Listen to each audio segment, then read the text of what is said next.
Rise to declare recesses of the committee at any time. Welcome to today's hearing entitled From Policy to Progress, How the National Quantum Initiative Shapes U.S. Quantum Technology Leadership.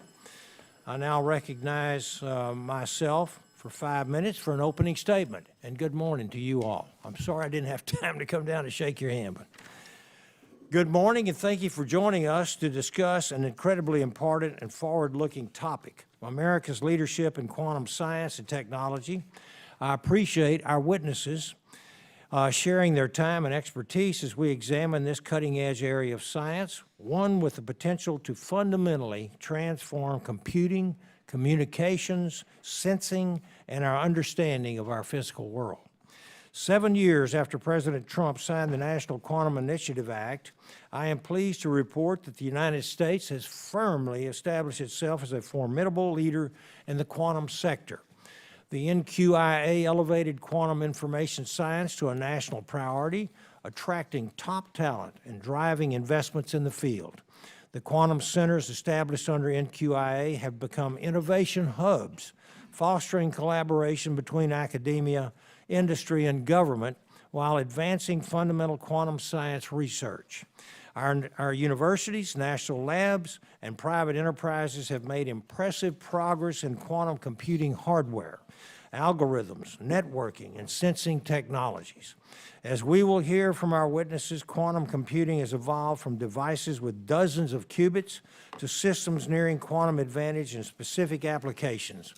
We have seen the development of more stable qubits with longer coherence times and lower error rates, alongside promising quantum algorithms for chemistry, material science, and optimization problems. Fundamental research in quantum mechanics, photonics, quantum sensing, and metrology underpins these advances. Federal agencies, including the DOE's Office of Science and National Laboratories, NSF, and NIST, play a crucial role in conducting and supporting this work. Global competition in quantum research, development, and technology is increasing, with countries like China, the United Kingdom, Canada, Japan, and Australia making significant advances. And while the United States currently leads in quantum computing hardware and algorithms, China has made notable strides in quantum communications, including launching the world's first quantum communications satellite.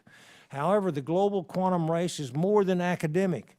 It is a competition for 21st century technological supremacy with major implications for America's economic strength and our national security. Quantum technologies holds immense economic potential. According to the Quantum Economic Development Consortium's QEDC 2025 State of the Global Quantum Industry report, the global quantum market is projected to reach $1.88 billion this year, a 27.3% increase from just last year alone. Quantum technologies could revolutionize industries, from accelerating drug development to advancing mineral exploration, environmental monitoring, and medical diagnostics. Quantum information science is also vital to our national security. If exploited by adversaries, it could jeopardize government communications, financial systems, and critical infrastructure by breaking current encryption methods.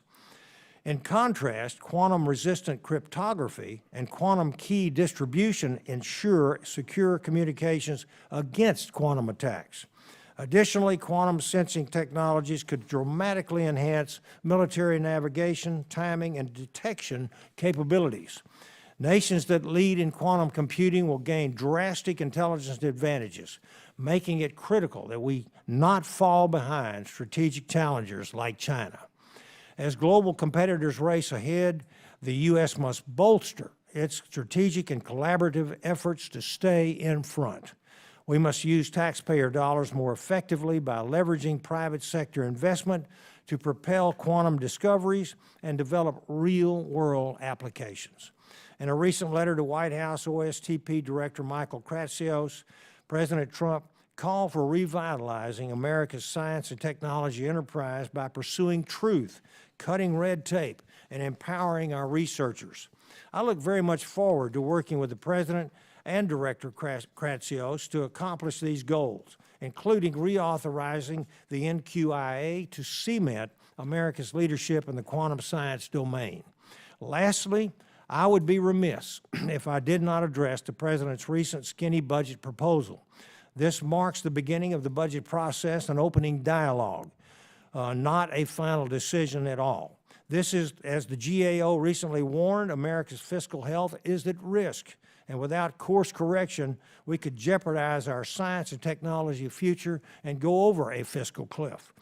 Congress holds the power of the purse, and I will review this proposal very thoroughly.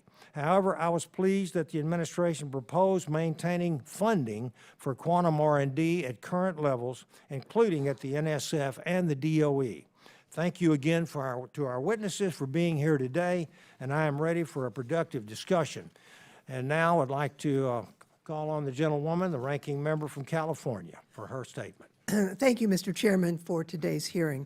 I'd also like to welcome our distinguished panel of witnesses, including two leading quantum companies headquartered in Silicon Valley, my home, Google and PsiQuantum, Dr. Chou and Dr. Shadbolt, and the rest of the witnesses. Thank you for volunteering your time and expertise before the committee today. When the Science Committee developed and enacted the National Quantum Initiative Act of 2018, the global race for quantum dominance was already decades in the making. Agencies like NSF, NIST, and DOE had long invested in basic quantum information science at federal labs and universities across the country. Innovative companies like those represented on the panel today were already beginning to build quantum computers. Other countries, allies and adversaries alike, were also making significant investments. We were confident then it was time for Congress to act, and years later, we know with certainty that the Quantum Initiative played an important role in galvanizing the U.S. science community around quantum technologies and focusing the efforts of our federal agencies. In these 7 years, the United States has built increasingly advanced quantum technologies, spun out new companies, and continued to lead the world in quantum development and commercialization. It's past time to strengthen the NQIA by reauthorizing this important legislation, and I look forward to partnering with the chairman in this effort. A few weeks ago, I met with several California state legislators who are seeking to establish a quantum economic zone in California to capitalize and build on our existing strengths in both academia and industry. I applaud this bipartisan effort. And it's not just in California we see this kind of effort. Regions across the country recognize the economic development that will come from investments in the quantum industrial base. As with any new technology, even as we tout the potential, we must also be open-eyed about the challenges and limitations. If we compare quantum computing to regular computing, we may be at the mainframe stage of development. Companies like PsiQuantum are actively building several next-generation quantum systems, and I'm excited to hear more about their work today. However, to get to the next stage of development, the multi-purpose quantum computer, we will need significant advances in basic and applied quantum research. We'll need the infrastructure in academia, government, and industry to facilitate this research. Moreover, we will need a science and engineering workforce capable of developing and operating quantum technologies to fill the workforce gaps that companies may face today. The administration claims to support quantum research funding in its budget proposal, but in practice, the President is actively cutting fields of research and STEM training programs that underpin our nation's quantum industry. In the past month, NSF has terminated nearly 1,500 active grants, including multiple awards in physics and engineering education. In other words, the fields that make up the backbone of the multidisciplinary quantum workforce. They even terminated one award focused directly on quantum education. It was called Building Educational Growth for Industry Learning.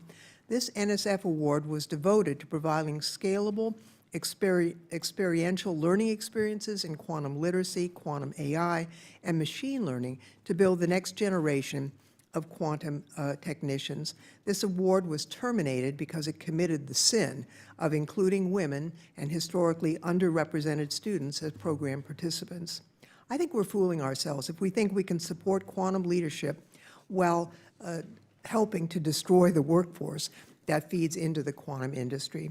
I call on my colleagues on both sides of our political divide to exercise our constitutional responsibilities to push back against these devastating and possibly illegal actions. Hopefully, we can continue to find bipartisanship in our support for U.S. quantum leadership, but such efforts must strengthen our overall science enterprise, not embark down a path of trying to pick winners or losers, or we will surely lose everything. This committee has a long history of bipartisan collaboration. Mr. Chairman, I look forward to working with you to advance in this area. And with that, Mr. Chairman, I yield back. Thank you, Ranking Member Lofgren. We have a number of letters from stakeholders that I would like to request be entered into the record on behalf of Ranking Member Lofgren and myself. And I ask unanimous consent that letters from IBM, the Quantum Industry Coalition, D-Wave, SEEK, and ITI's Quantum Technology Policy Guide be submitted for the record, and so without objection, so ordered. Get this back. There we go. Thank you. Now I'd like to recognize Representative Fushi of North Carolina to introduce our first witness.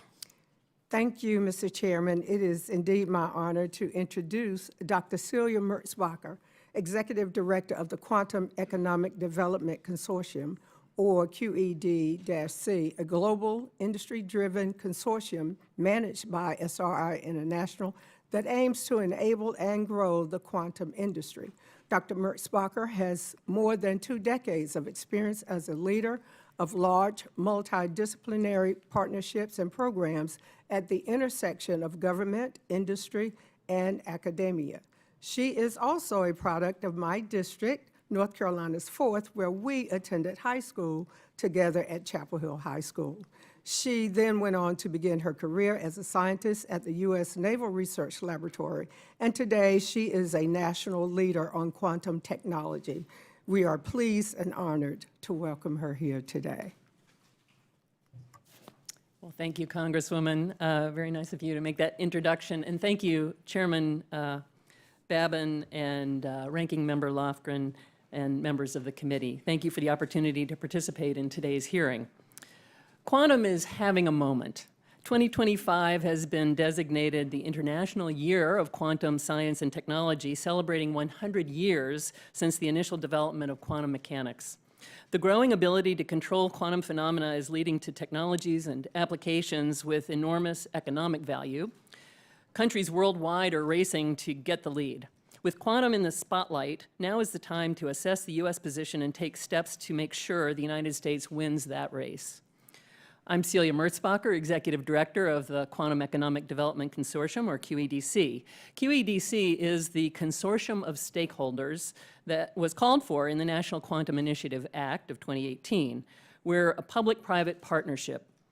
We're supported by NIST, but our operations are predominantly paid for by our private sector members. All of the companies represented today are among those.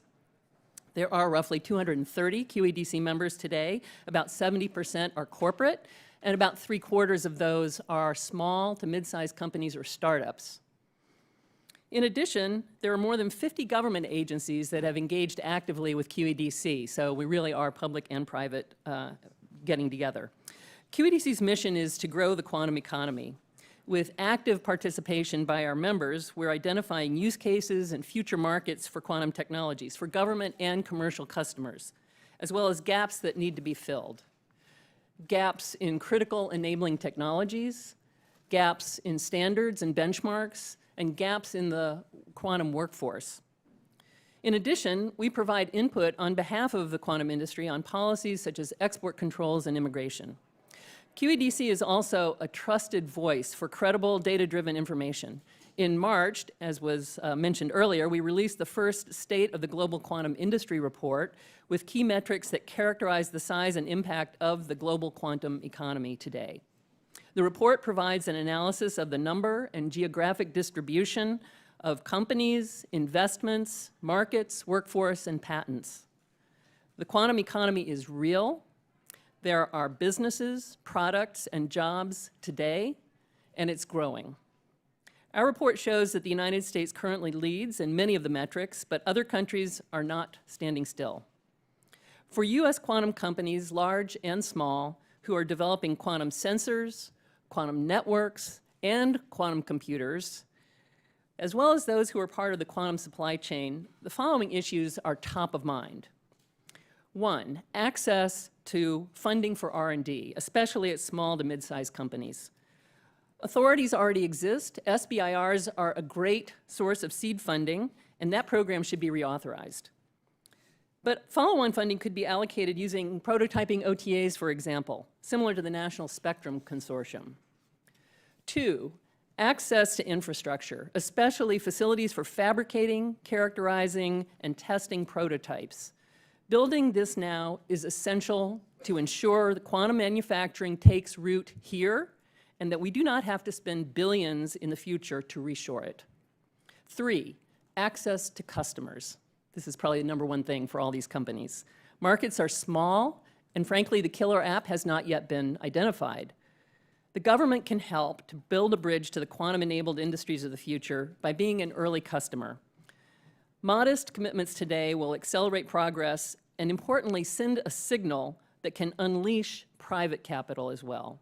Advanced market commitments to buy systems that meet certain specifications could promote such private investments. Four, access to talent.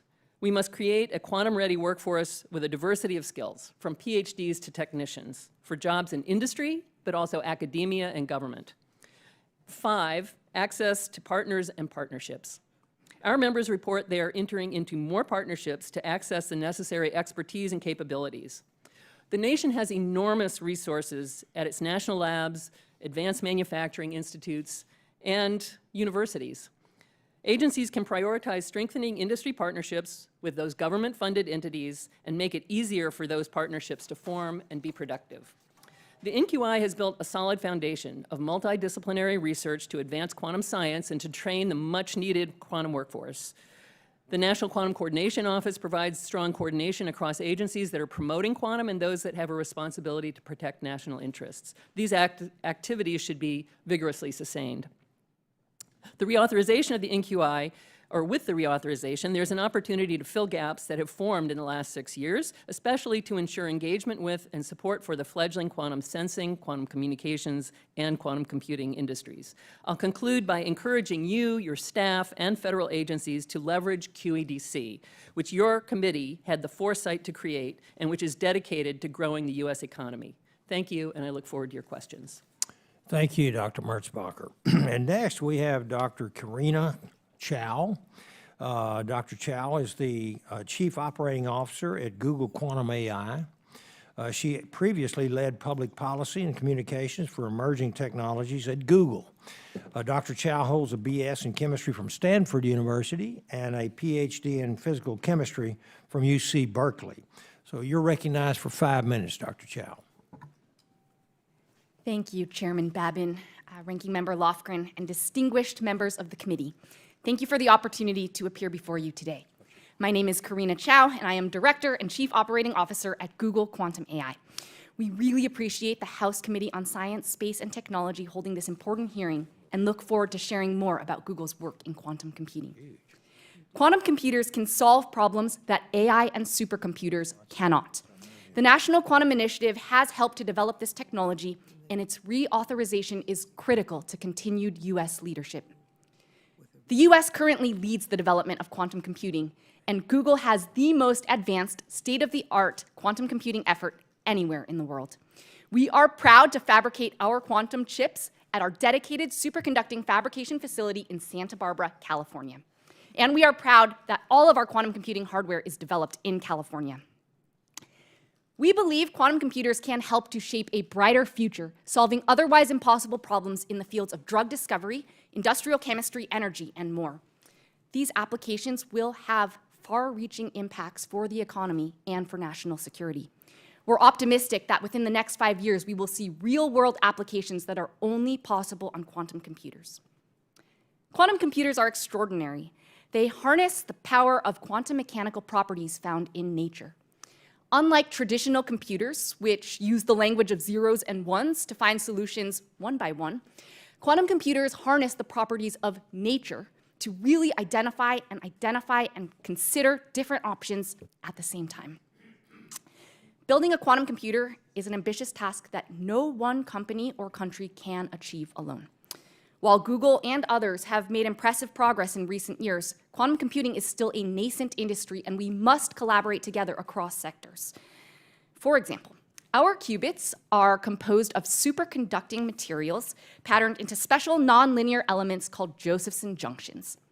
These superconducting integrated circuits are advanced technologies that stem from the unique ecosystem in the United States between government, academia, and industry. The foundational work for Josephson junctions was performed at the National Institute of Standards and Technology. Our quantum hardware effort grew out of a group at the University of California, Santa Barbara. Critical funding came from the private sector, as well as the Intelligence Advanced Research Projects Agency, the National Nanotechnology Initiative, and the National Quantum Initiative. Today, Google Quantum AI collaborates with over 100 partners in the private sector, in government, and academia, including strategic international partners. Google Quantum AI believes the full potential of quantum computers will be achieved with a full-scale, error-corrected quantum computer. And we are working very hard to build that computer. We've outlined 6 milestones to that goal. You can see some of our chips here in the display. In 2019, we achieved milestone 1, the first chip here, showing for the first time that a quantum computer could outperform a classical supercomputer on a benchmark task. In 2023, we achieved milestone 2, the second chip here, showing for the first time that quantum error correction, which is critical to real-world applications, is possible and can be improved as we scale up the size of the chip. Last year, we built upon both of these milestones, achieving 2 landmark feats with our 105-qubit Willow chip, the third chip shown here in the display. First, Willow is capable of running a benchmark task in a few minutes, what would take one of the world's fastest supercomputers 10 septillion years, a number that vastly exceeds the age of the universe. Second, Willow is capable of below-threshold error correction, solving a decades-long problem in the field. Willow's performance is a strong sign that useful quantum computers can indeed be built, and Google is proud to recognize our long-standing and substantial investments in the United States. Our next target is milestone 3, a logical qubit capable of 1 million computational steps with less than 1 error.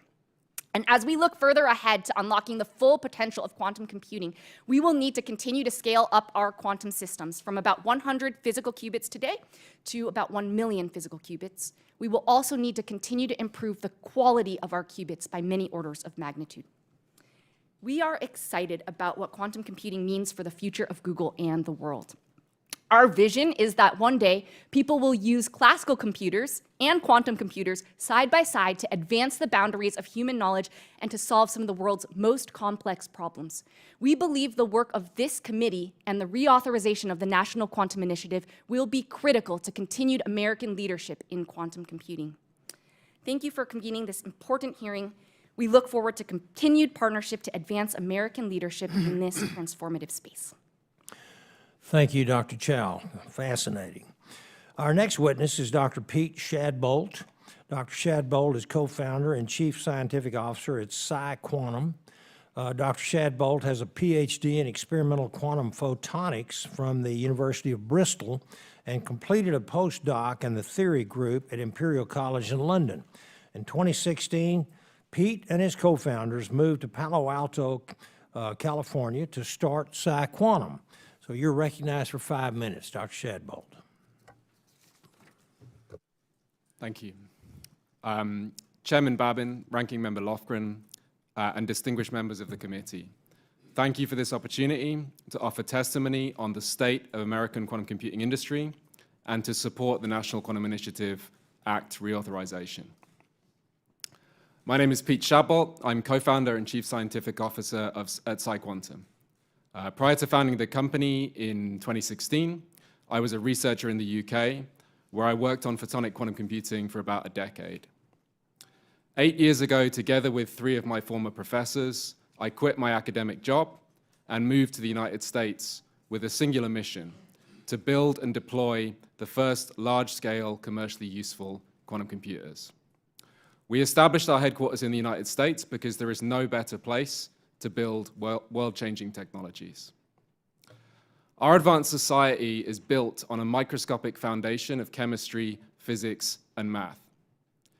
Leadership in many of our critical industries is contingent on drug molecules, fuels, materials, catalysts, fertilizers, and semiconductor manufacturing processes, where today, despite the great progress in high-performance computing and artificial intelligence, we often lack the tools to rapidly design new capabilities without enormously expensive trial and error. These are exactly the problems where quantum computers promise to give answers, which will remain forever out of reach of any conventional computer. Our company was founded with a vigorous determination to drag quantum computing out of the research lab and into the mature semiconductor manufacturing industry. We believe that through leverage of this existing ecosystem, which makes millions of chips for cell phones and GPUs every year, we could unlock a fast path to the million-qubit machines required for all useful applications. Since then, we've raised nearly $1 billion in private capital, created jobs for hundreds of the best technical people on the planet, and have already invested hundreds of millions of dollars to advance American semiconductor manufacturing. Today, we make thousands of wafers of quantum chips at GlobalFoundries Fab 8 in upstate New York. We're now scaling up towards mass production of the 3-ton steel refrigerators which cool our chips, and later this year, we'll break ground on a data center-sized quantum computer on American soil. The United States currently enjoys an unequivocal leadership position in quantum computing and advanced technology more broadly. However, that status is under perpetual and escalating threat from both benign competitors and hostile adversaries. They want tech superiority just as much as we do, and will stop at nothing to get it. Now is the time for governments to take bold steps and secure the future of this critical technology. PsiQuantum has already benefited tremendously from our partnerships with DARPA, the Air Force, and the national labs, and I'm grateful to have these organizations by my side as we launch this sovereign strategic capability into the world. The reauthorization of the National Quantum Initiative Act provides this committee and Congress an opportunity to bolster American leadership in quantum computing. Specifically, I humbly recommend that the reauthorized NQIA include the following. 1, compete and secure access to a utility-scale quantum computer, 1 million qubits in scale, that will serve as a dedicated resource for US government science, research, and applications. 2, increase funding for fundamental quantum research, with particular emphasis on error correction, fault tolerance, and algorithm development. I urge this committee and Congress to consider these recommendations and to act expeditiously to reauthorize and strengthen the NQIA, ensuring that the United States remains at the vanguard of the quantum revolution. The economic and strategic stakes are too high to not act courageously. Thank you for your consideration, and I look forward to answering any questions you may have. Thank you very much, Dr. Shadbolt. Our final witness is Dr. Charles Tahan. Dr. Tahan is a partner at Microsoft Quantum. He previously served as the director of the National Quantum Coordination Office and the Assistant Director for Quantum Information Science at the White House Office of Science and Technology Policy and the National Security Agency's Laboratory for Physical Sciences. He holds a PhD in physics from the University of Wisconsin in Madison. And with that, I now recognize Dr. Tahan for 5 minutes for your testimony. Chairman Babin, Ranking Member Lofgren, and members of the committee, thank you for the opportunity to discuss the importance of quantum computing and quantum information technology and the role it will play for this country and for our collective future. It's an honor to be here again. I first appeared before this committee about 2 years ago when I was Assistant Director for Quantum Information Science and the Director of the National Quantum Coordination Office, an office that was created by the National Quantum Initiative Act. My job then was to coordinate the more than 20 agencies to develop and execute a national strategy to strengthen American leadership in quantum information science and technology. My time at OSTP capped a 17-year career as a practicing physicist and a technical leader at the NSA and DARPA. My job now is to lead technical teams at Microsoft that are working both internally and with our close partners to build the world's first useful quantum computers. 7 years ago, the National Quantum Initiative Act recognized that we were on the cusp of a new technological revolution, where we could harness the more advanced and unusual properties of quantum to enable new science and to solve real problems. I like to think of quantum as the operating system of the universe. What we physicists call quantum mechanics are just the rules that the universe uses at the microscopic level. We are now building tools that take advantage of these quantum effects to create fundamentally new types of information technology like quantum computers, quantum sensors, and quantum networks. But even in the 2 years since my last appearance before this committee, the world has changed dramatically. And because of this, we must urgently recommit to investing in quantum science as a nation. We must also take action to bring these scientific results out of the lab and into the market to improve people's lives. This year in particular has been historic for quantum information science. The community, including Microsoft, Quantinuum, Atom Computing, Google, and leading groups in China, have proven through demonstrations of error correction on prototype quantum computer systems that scaling to large quantum machines is possible. I have waited my entire career for that milestone. We have also witnessed the remarkable rise of artificial intelligence, with profound implications for the productivity of the human race. Despite this potential, quantum science has taught us that today's classical computers, no matter how powerful, are unable to match quantum for certain problems.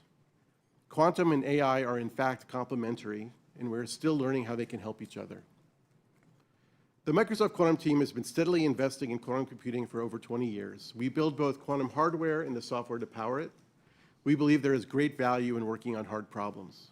And our vision moved closer to reality earlier this year when we unveiled new technical results that begin to validate our unique approach toward a topological quantum computer. This roadmap is embodied in the Majorana 1 chip, which I have here, which brings together the key components needed to build a quantum supercomputer. The team is proud of it. We are also proud to have been selected for the final phase of the DARPA's Quantum Benchmarking Initiative, after a thorough evaluation that included experts from DOE's national labs. While Microsoft has made significant investments in quantum, the efforts of individual companies alone are not sufficient for the United States to win the quantum race. Governments around the world are making deep investments, and the United States must show leadership by continuing to invest in quantum to advance scientific discovery, to develop technical expertise, and to build a resilient supply chain. We must also continue to partner with our trusted allies. We face the real possibility that China can outcompete us if we do not. I offer 3 specific recommendations worth more details in my written testimony. First, Congress should reauthorize and expand National Quantum Initiative programs. We must prioritize our research funding institutions, particularly the DOE, NSF, NIST, and NASA, along with the DoD and the intelligence community. These agencies create programs that bridge the valley of death from the lab to the markets, everything from new ideas to purchasing novel computers for the community to use. America's great scientific institutions are unmatched in the world, and there is no private sector substitute. Second, Congress must prioritize efforts to expand the quantum talent pool. This includes everything from K-12 education to attracting and retaining the world's most innovative minds. Today, there is a severe shortage of global talent, and countries are aggressively developing and recruiting that talent. We must do the same and more. Third, government must take action to create a reliable supply chain for quantum. This includes opportunities for federal, state, and local governments to work with industry to form public-private partnerships to onshore fabrication and prototyping facilities, and to ensure materials and components are more readily available. In closing, quantum technology promises to redefine the next era of human progress. The United States must act with urgency to ensure our continued leadership for the next 100 years. Thank you, and I look forward to your questions. Thank you, Dr. Tahan. I want to thank all the witnesses for their testimony, and now we're going to move on to questions. The chair will recognize himself for 5 minutes. Dr. Merzbacher, according to the QEDC's 2025 State of the Global Quantum Industry Report, private venture capital invested $2.6 billion into the quantum industry in 2024. How did the NQIA influence this private sector investment? Thank you, Chairman Babin, for that question. The answer is it invested in the front part of the innovation pipeline through its investment in basic research. I think all of the companies here at the table would give the same answer. We've got to have that pipeline of ideas. And of course, when you invest in research, you educate students, and they graduate and go and work for those companies. And so the NQI funding has been essential for feeding and pouring fuel, frankly, on the work of all of the companies that are members of QEDC. Thank you. And then, as Congress looks to reauthorize NQIA this Congress, do you have thoughts on how the federal government and industry can partner up to better and not duplicate their efforts? Well, I think duplication is unlikely because industry really focuses on, again, a sort of different part of that value chain. So I think that the main thing is to be connected to each other. I used to be a policymaker, and I always felt like there are a lot of good programs, the NQI being one of them, that are, putting a lot of money into the system. There's ideas and people coming out, but they need to be connected to the next piece of that innovation pipeline better. And I think there are many ways that that could be done. I am happy to share some details and specifics. Thank you very much. Dr. Tahan, having served as director of the National Quantum Coordination Office at OSTP and now leading quantum development at Microsoft, where do you see the biggest breakdowns in coordination between federal quantum policy and private sector innovation, and how can Congress help address this issue, particularly as it relates to the reauthorization of NQIA? Well, let me start by saying I think you did a pretty good job the first time.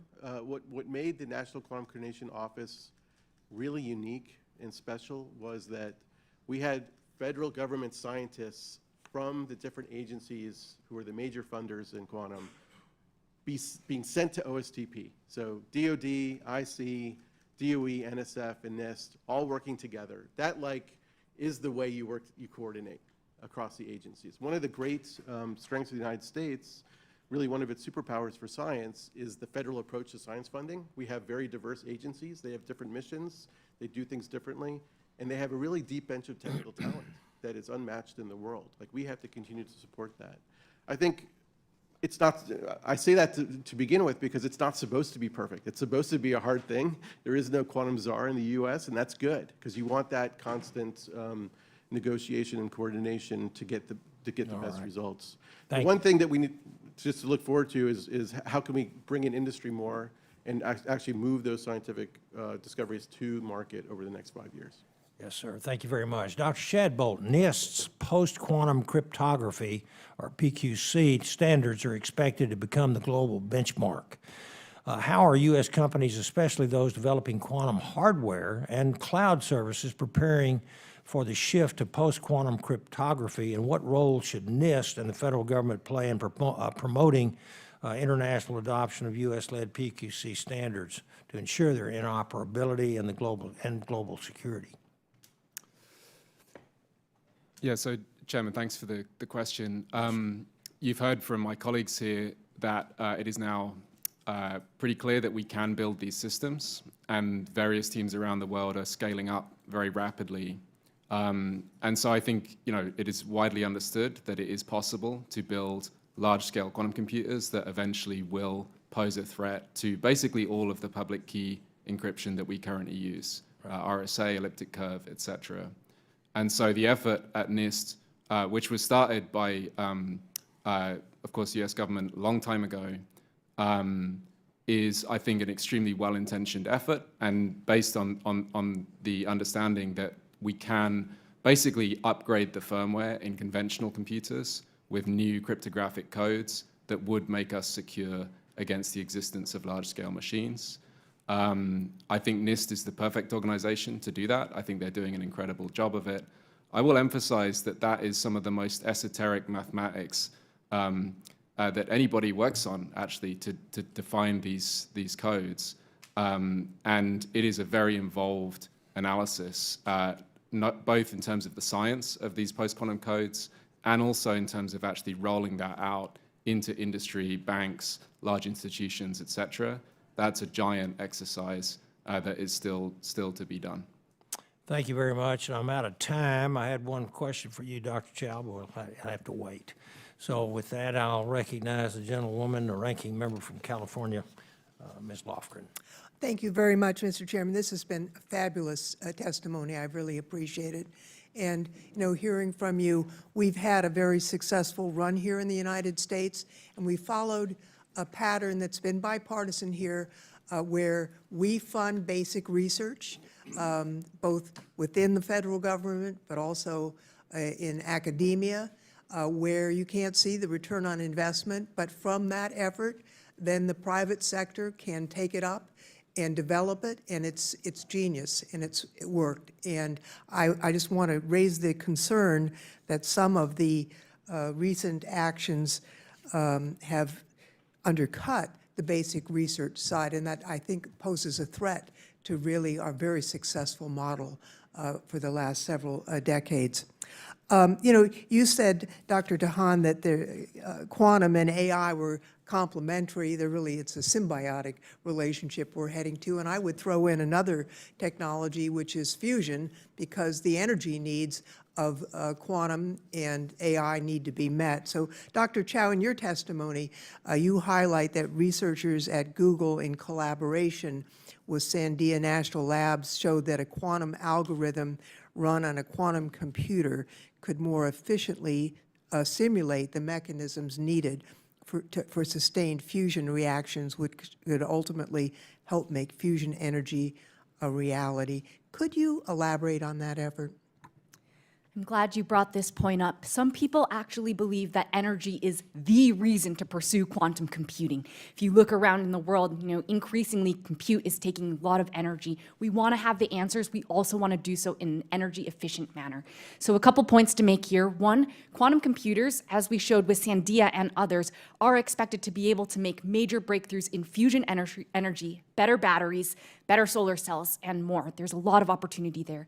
Secondly, quantum computers are expected for some problems to compute exponentially faster than classical computers. That means exponentially less use of energy. We look forward to continuing to pioneer that technology. Let me just ask, if I may, Dr. Shadbolt, you talked about coming to the United States because this is the best place to innovate.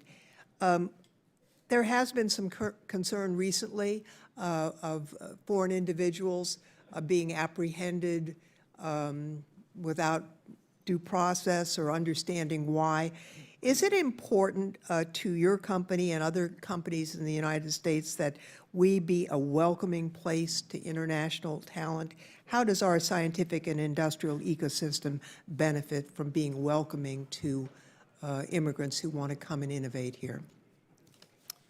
Yeah, so Ranking Member, thank you for the question. I'm an immigrant. I moved here 8 years ago from the UK to start this company. And as I said in the opening statement, that's because this was the single best place on the planet to go after a generationally important technology like this. Our company employs 450 people. Most of those are based here in the United States, across various different states here. In order for us to build this system, we are existentially dependent on rare, elite technical talent. And those people historically have been trained in university systems, in government-funded research around the world, especially here in the United States. I think one of the things that's exciting about what we're now doing is firstly that we are building this here in the United States, and secondly that our workforce is now expanding out to include people who cut steel, lay concrete, do semiconductor packaging, assembly, etc. And so as time goes on, that workforce is broadening beyond the very elite, mathematically oriented PhDs in quantum information. But yeah, I'm delighted to be building this system here, and I feel very welcome here in the United States. You know, much of the focus of the NQIA has been on engineering and hardware and less focus on software and algorithms that we need to properly utilize these systems. I'm wondering if any of you in your companies are addressing this challenge, the creation of specialized programming languages to write programs for quantum computers. How are your companies approaching this? I can chime in first. Thanks for the question. I think the point you raise is extremely important because we're not just building these quantum computers for a fun science project, although it is really, really cool. The point of these is to solve otherwise impossible problems, and the algorithms, the applications are what are going to make these investments worthwhile. Google has been investing quite a bit on our own team in algorithms and software development. We also partner with a number of academic labs and national labs, government partners, to develop algorithms and applications. I'll just add, you know, Microsoft, at the end of the day, we're a platform company. We want to offer the best technologies for our customers, no matter the qubit technology, no matter the programming language. We really see that as the way to grow not only the talent base, but also the application pool to make all these tools available. And with the advent of AI helping people to program easier, like I think there's going to be a real transformation and acceleration of that over the next couple of years. Ranking member, we're a startup. We want to make money, and we view it as critically important that the applications are ready when we turn these machines on. And so we have a 25-person applications team. They, to your question, work on the software, the algorithms, collaborate with many different third parties, and they are also working with Fortune 100 type customers, car companies, materials companies, energy companies, et cetera, to prepare those applications. Thank you. I've gone over my time. Thank you, Mr. Chairman, for your indulgence. Yes, ma'am. Thank you very much. And now I'd like to recognize the gentleman from Texas, Mr. Self. Thank you, Mr. Chairman. This is all amazing to me, but I want to focus on national security issues in this. First of all, the relative value in military terms, we think that Chinese get more value per dollar that we.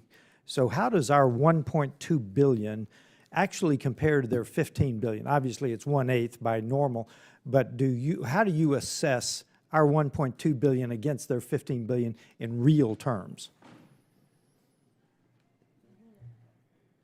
I'll start and just point out that it's sort of an apples and oranges comparison for one thing. Right. They're investing in buildings and campuses that we don't count in our research budget dollar. And that figure that you quoted, 1.2 billion, I don't believe includes Department of Defense or some of the other agencies that aren't part of the NQI and under the purview of this committee. So there are some good numbers for the government spend at quantum.gov. I encourage you to take a look at those. But there's obviously a lot of connection between the basic science and the applications in China and frankly here, as it makes perfect sense. DARPA exists to avoid technological surprise, and they're investing a lot in quantum.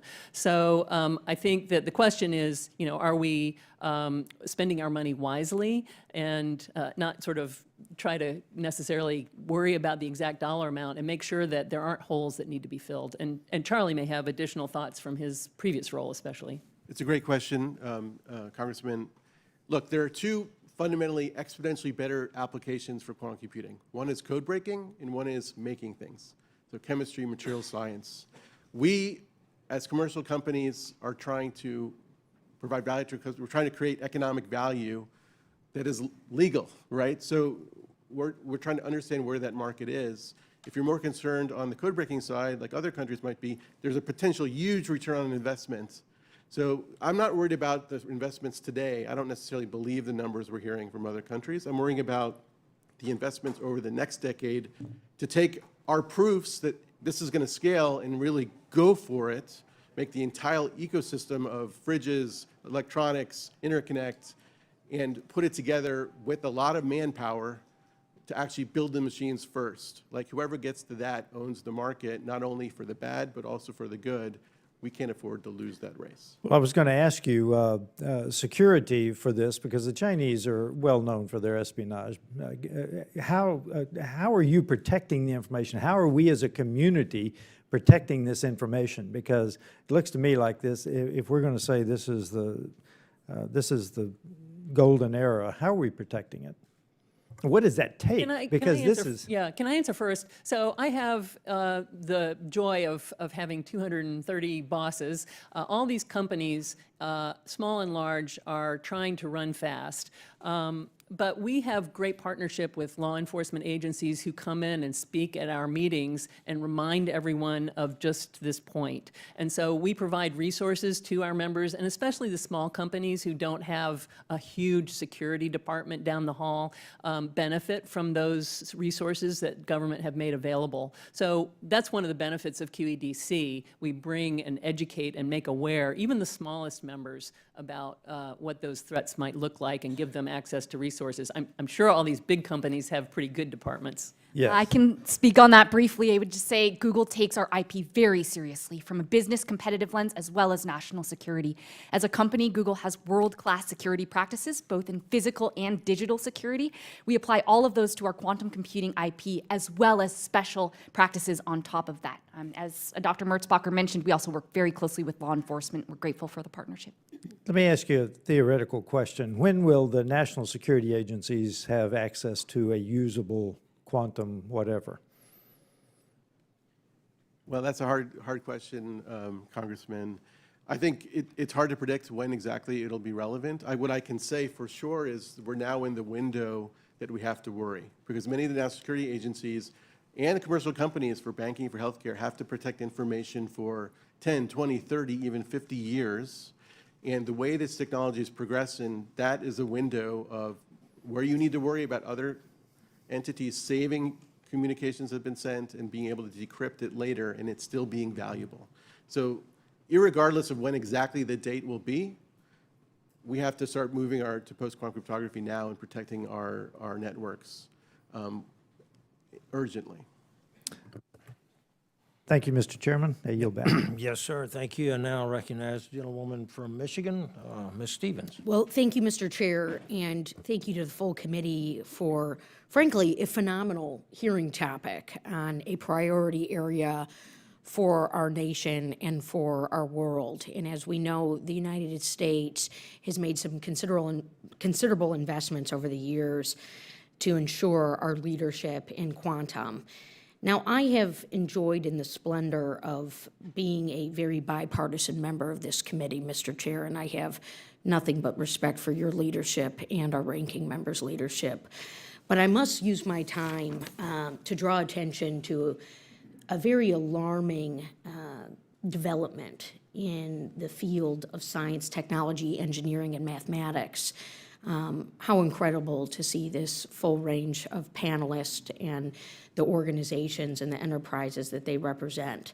As you might recall, Mr. Chair, in December of 2019, actually Christmas Eve of 2019, the 45th president signed the Building Blocks of STEM Act into law. This was a bill that I authored with Dr. Baird and 2 members of the Senate. It was a bipartisan, bicameral bill directing the National Science Foundation to use its money, as it does, a grants-making agency, to prioritize investments in STEM education at the K through 12 level. So we have continual educational experiences in the STEM field, not one-offs, with a focus on girls, with a focus on rural students, with a focus on disadvantaged students, with a focus on minorities. And this passed, and it was signed. And then on Saturday morning, I wake up to the news that all the STEM grants at the National Science Foundation have been stopped. Now that, to me, seems like an Article 1 moment. And I know I'm supposed to use this hearing time to engage in things that I'm really proud to have been a part of, like introducing the Post-Quantum Cybersecurity Standards Act, again bipartisan with Congresswoman Tinney, and another matter here with Mr. Obernolte on the sandbox that we're working on, the sandbox bill that we dropped off, and I do want to ask Ms. Merzbacher about it. But I can't let the precious 5 minutes I get in this hearing to go silent about what is happening with research funding. Are we aware that the head of the NSF has stepped down? That research scientists are leaving our nation, that they are being recruited by Europe? What the heck are we doing? So yeah, I want to see a quantum bill get passed. It should have passed last term. I blame the Senate for that, frankly. I want to see this quantum sandbox deal get done because yes, we need to be innovating at the earliest technology readiness levels. But I really don't see how we're going to achieve these goals and why we're going to have these pleasantries, which are important to have. And again, I start with the respect that I have for my colleagues on the other side of the aisle. But what I must call out is that Article 1 is being violated. That a bill that I wrote within my first year in Congress, the first person in my class to get a bill done on a priority topic for the United States of America, in this very subject, is being ignored, is being overridden. We can't be outside the bounds of our Constitution and expect to succeed as an open capitalist free market democracy. I'm proud to be an elected official in this democracy who evangelizes and gets things done for STEM, for quantum, and the like. But I can't sit here in this hearing, and which is hopefully going to lead to the passage of our quantum bill, with the precious 5 minutes I get, and not call this out. So I thank the organizations who have weighed in on the quantum sandbox and the cyber bill and who support STEM, but please join us. Please join us in calling out what is frankly unconscionable with the attacks on STEM education, on research funding, and what is happening to our scientific community. Thank you, Mr. Chair, and I yield back. Yes, ma'am, thank you. I now recognize the gentleman from Indiana, Mr. Baird. Thank you, Mr. Chairman and Ranking Member. I appreciate our witnesses being here. The expertise you bring to this quantum computing area is tremendous, and the growth has been exponential. But anyway, Dr. Shadbolt, I'm going to start with you. You know, I represent Northwest Indiana, and I'm proud that it's part of the quantum corridor that links Indiana and Illinois. And as you know, the quantum corridor is developing the fastest and most secure fiber optic network in the United States. The hope is that the quantum industry embraces the opportunity to connect into this network and expand upon that. So I know that quantum communications is separate from the quantum computing, but could you talk a little bit about the importance of this corridor and the connections that we're making there? Thank you, Congressman, for the question. Yeah, so this wafer in front of me, this is a wafer of quantum chips, and this is a photonic wafer. So photons, the same wavelength of light that's used in the internet for networking, can fly around on these chips. This is made in upstate New York. We make thousands of wafers like this right now, and we're really delighted to be bringing these wafers in the near future to the Midwest, where we're building now large systems, as you've heard. And I think you've also heard from my colleagues, one of the, I think, exciting things about this space is that it is an ecosystem. PsiQuantum works with 500 supply chain partners in 39 states across the US.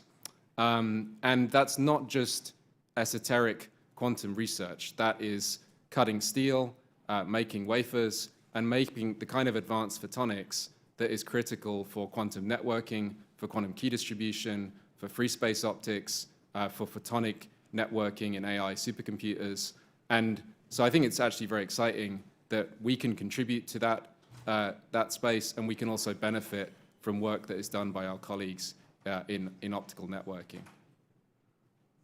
So when I took a tour, I think they started out with a 4-inch wafer which I didn't know anything about at the moment. But anyway, they started out with a 4-inch wafer. They went to an 8-inch, and now they're up to an 18, which that looks like that's about what? Yeah, so 18 inch? Congressman, if you'll forgive me for opening the case here, because my colleagues would like me to do this. I do have a big wafer, which I'm happy about. And this is not just for fun, to your point. One of the things that we've been most focused on in quantum computing is maturity. Of course, quantum computing starts at a very low level of technical maturity in a research lab. And our emphasis has been to urgently escalate to a high level of technical maturity to be able to build the photonic components that you reference in a big fab in the millions. And we're really excited to now be at that point. So does anyone else have a comment in this regard? Yes, ma'am. I just wanted to make you aware that one of the things QEDC does is bring together the whole community to look forward in the future. And we're in the process of putting together a workshop this summer called Quantum Network Applications Roadmap.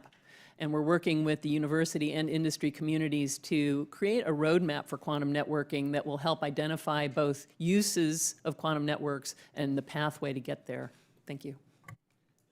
I just wanted to add, Congressman, great question. You know, we at Microsoft do both computing and networking. We're engaged with the Quantum Corridor efforts in Indiana. We actually have an outpost at Purdue who makes some of our materials, the very exotic materials that are needed for our type of qubit.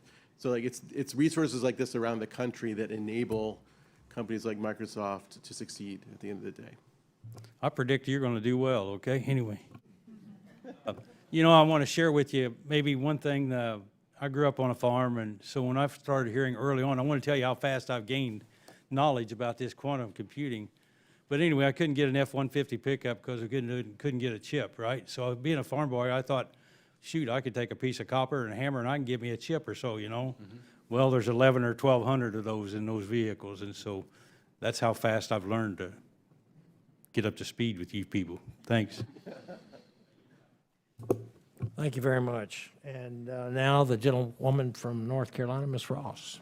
Thank you very much for holding this hearing, Chairman Babin and Ranking Member Lofgren, and thank you to all of the panelists for joining us today. I'm proud to represent North Carolina's 2nd Congressional District, home to the IBM Quantum Hub at NC State University. Since its opening, the IBM Quantum Hub has been a center of quantum computing, education, research, development, and implementation. And I've also had the pleasure to visit the Duke Quantum Center, a unique vertical quantum institute located in Congresswoman Foushie's district. I'm excited about the quantum advancements being made right in our home state of North Carolina, and of course look forward to your perspectives. Last Congress, I was pleased to offer a bipartisan amendment to the National Quantum Initiative Reauthorization Act with Congressman Obernolte that passed this committee and was added to the bill. The amendment, a version of my bill, the Leveraging Quantum Computing Act, would instruct federal agencies to identify potential use cases for quantum computing to advance the missions of those participating agencies. This question is for all of our witnesses. We've already heard a great deal about the importance of not falling behind in quantum technology, and of course about the benefits of investing in it and in research. But can you speak specifically to how our federal agencies might be able to benefit from the implementation and use of quantum computing? Talking about practical applications, and I'd like to start with Dr. Tahan and then go down the line. Thank you, Congressman. That's a great question. Let me say, as somebody new to industry, 9 months in the job, there's tremendous value in a good customer. Like that is maybe the most valuable thing to a company. And the government is the first and best customer for emerging technologies. Let's be honest. Like each agency has a mission, whether it's defense, scientific discovery, and so on. And I can't say enough about how important it is for them, telling us like this, if you could build a computer like this, our user base at DOE would use it, and we'll build to that. So that's first. The second thing is I think there are applications, especially the first ones in science that the Department of Energy, National Science Foundation can foster, where there's really going to be tremendous discoveries from the computers that we are working with our partners on, like Atom Computing and other companies are working on. I won't take any more time, but I think there's tremendous opportunity for the government to lead as the first customer. Great. Dr. Shadbolt? Thank you for the question. The government, of course, has been the proponent of high-performance computing historically, building large computers to solve problems in chemistry, material science, physics, etc., has been a rightful high-priority activity for governments. And, on the one hand, quantum computing is an alien, shocking new technology. On the other hand, it actually bears strong resemblance with those leadership-class supercomputers that have previously been built by the national labs, etc. And so the way I think about this is that we want to enable a categorically new level of mastery over chemistry, physics, and math. We think that is valuable, and we're happy to be working with Los Alamos National Labs, for example, on applications, a number of different groups in the US system here. Dr. Chou? Quantum computers can solve problems that AI and supercomputers cannot. We fundamentally believe that there are enormous applications that many of the different US agencies will be able to benefit from, everything from drug discovery to industrial chemistry to energy and more. We look forward to continued partnership with the agencies as they look at applications and also in direct collaboration with national labs and others. As some of the other panelists have mentioned, supercomputers are incredibly important to the United States, and we envision that quantum computers can supercharge that. Okay, Dr. Merzbacher? One of the major work streams at QADC in partnership with all our members in the government agencies is identifying use cases, and they're all publicly available on our website, and we've done workshops and studies on use cases of quantum for managing the electric grid, for improving transportation systems, for biomedical imaging, that would be quantum sensing, not computing, and other areas. So we are helping to identify those use cases so that the agencies will understand the potential of the technology and be early adopters and early customers, as was called for. Thank you. Thank you very much, especially for the specific examples at the end. I yield back. Yes, ma'am. And now the gentleman from Ohio, Mr. Miller. Thank you, Mr. Chairman, and thank you to our witnesses for their time and testimony here today. Today, we are here to assess the current state of quantum research, and sorry, I'm in the corner if you can't see me back here, development and technology in the United States, and review the first 7 years of the National Quantum Initiative Act. Research and investment in new cutting-edge technologies like quantum science serve as an indispensable pillar of progress, both here in the United States and across the globe. The United States leads the development of quantum computing, boasting the world's most active quantum startup community and robust private sector research. For example, in my home state of Ohio, the Cleveland Clinic deployed Quantum System 1 in partnership with IBM in 2023, the first on-site private sector IBM-managed quantum computer in the United States. Additionally, this is the first quantum computer in the world dedicated to healthcare and life sciences. It supports advanced quantum computing and is a part of an integrated research framework that brings together teams from the Cleveland Clinic and IBM to advance biomedical research using high-performance computing, artificial intelligence, and quantum technology. This system at the Cleveland Clinic only scratches the surface of the vast capabilities that quantum science can achieve. To maintain our leadership, we must confront rising influence of our adversaries, particularly China, whose investment in applied quantum science is triple that of the United States government. The CCP has designated quantum capabilities as a mission-critical technology and launched an initiative aimed at surpassing the United States' quantum capabilities by 2030. These strategic moves by China underscore the need for a swift and measured response by the United States in the sphere of quantum science. This is why the federal government must work alongside private industry to facilitate research, development, and investment in this emerging technology to ensure that the United States remains at the forefront of quantum technology and fully embrace this groundbreaking realm of science. Dr. Chou, in your testimony, you mentioned the United States leads in venture capital, patents, and academic programs for quantum computing, similar to the Cleveland Clinic IBM Discovery Accelerator in Northeast Ohio. What risks do you see to that leadership if the federal commitment to quantum research and coordination to plateau or to decline? Thanks for the question, Congressman. We identify 3 different risks if the funding were to decline. Number one, and most importantly, is talent for the future workforce. It is incredibly important that we have the talent that we need. Building a quantum computer is an ambitious task. Doesn't just happen by accident. We've got to have the skilled workers, everything from PhD researchers to engineers to 2-year community college technicians. They are all critical to building this, and we need to have that workforce continue to be built up, especially as the industry matures. Secondly, supply chain. This is incredibly important. As I mentioned in my opening statement, no one country or company is capable of doing this on our own. We need to have the U.S. government looking at different ways to find and bolster up the supply chain, both domestically and internationally with strategic partners. And then thirdly, continued funding and support for basic R&D. I can't stress enough, our qubits come out of fundamental research that happened in national labs, in academia, and others supported by the government. This needs to continue. There's a lot of unsolved problems, including all the applications for how a quantum computer will be used. We'd love to see that continued support. Thank you for that answer and the detailed and articulate answer going over through the 3 points so the American people can see why it's so important that we support this moving forward. Thank you. Dr. Shadbolt, in your testimony you mentioned how PsiQuantum is working with suppliers in 39 states. Is Ohio one of these states, and what role should Congress play in expanding domestic manufacturing capacity for quantum critical components like cryostats, photonic chips, and other optical switches? Yeah, so Congressman, thank you so much for the question. I am delighted that we have 5 vendors in Ohio, and I would love to make that a bigger number, of course. But, you and me both, Doctor. Yeah. Sorry, could you repeat the second part of the question? Absolutely. What role should Congress play in expanding domestic manufacturing capacity for quantum critical components like cryostats, photonic chips, and other optical switches?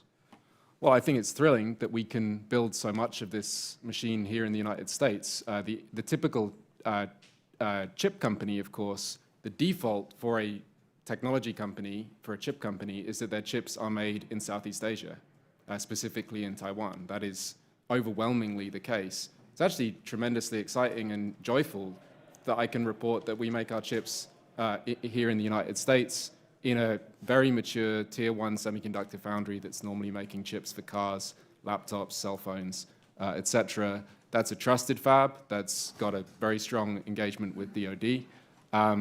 And I think one of the opportunities that I really think is critical here is to recognize that those supply chain partners are going to really struggle if their only customer is quantum computing in the near term. Our strategy was founded on a sort of realistic recognition that we have to fit ourselves into existing high-volume supply chains so that we can leverage those mature capabilities. So, for instance, these photonic devices that we make are also used for conventional networking applications. That bolsters the third parties who we work with, and that gives us tremendous leverage. I think that's a strategic consideration that I would recommend this committee bear in mind when thinking about building these supply chains. Thank you very much, Doctor. Mr. Chairman, I'm out of time. I yield back.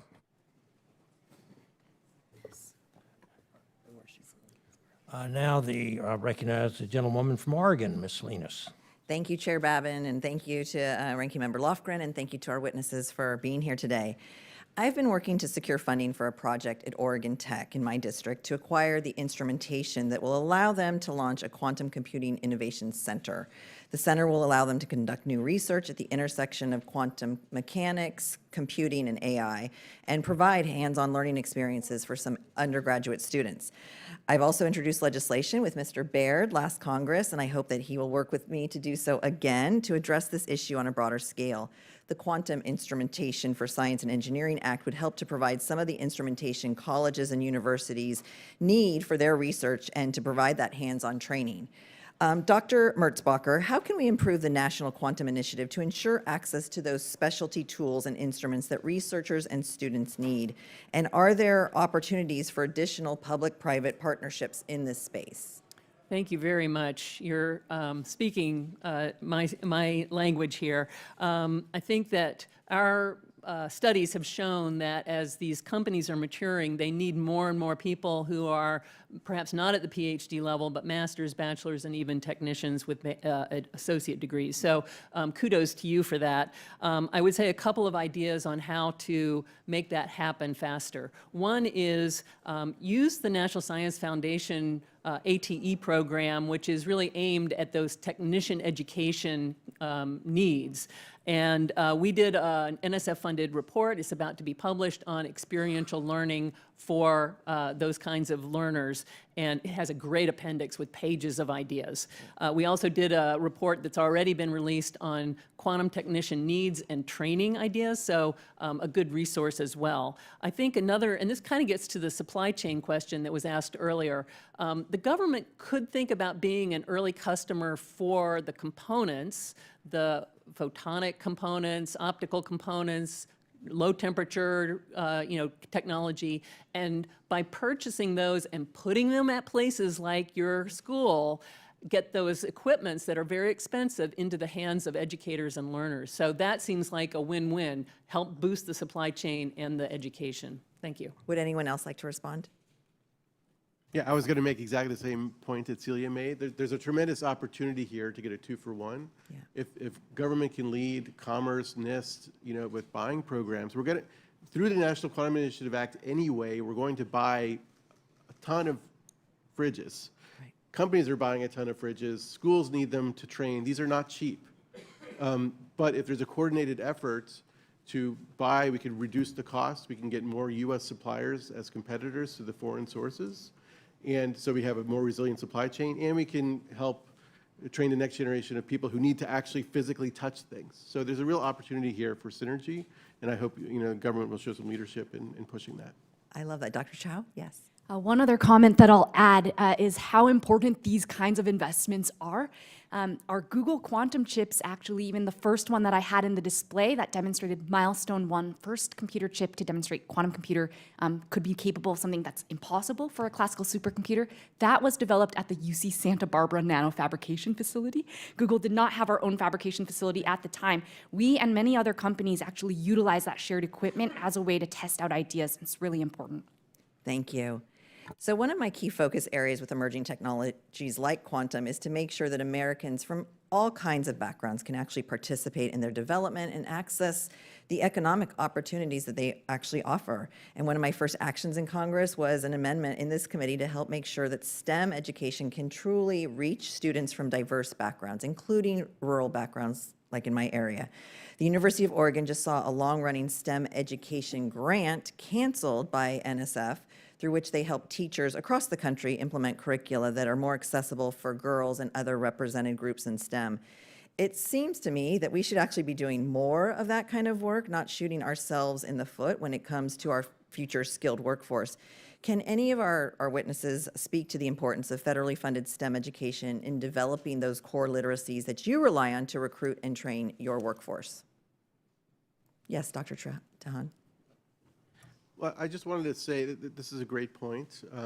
One thing I think may be valuable for all to know is that as quantum computing gets more mature and frankly more expensive and hard to scale, companies have to focus more and more on actually doing that. And so although we can do a lot to help with workforce and training, we can't do nearly enough. And we're really dependent on not only local government, state government ecosystems, but the federal government in helping generate this workforce.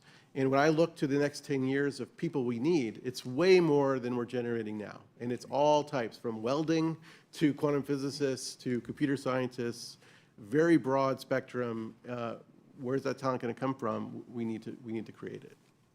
Thank you. My time has expired. I yield back. And now the gentlewoman from South Carolina, Ms. Biggs. Thank you, Chairman Babin, for holding this hearing today on quantum technology, and thank you to our witnesses for being here today. As we've already established, quantum technology represents one of the most important battlefields in emerging science across the world.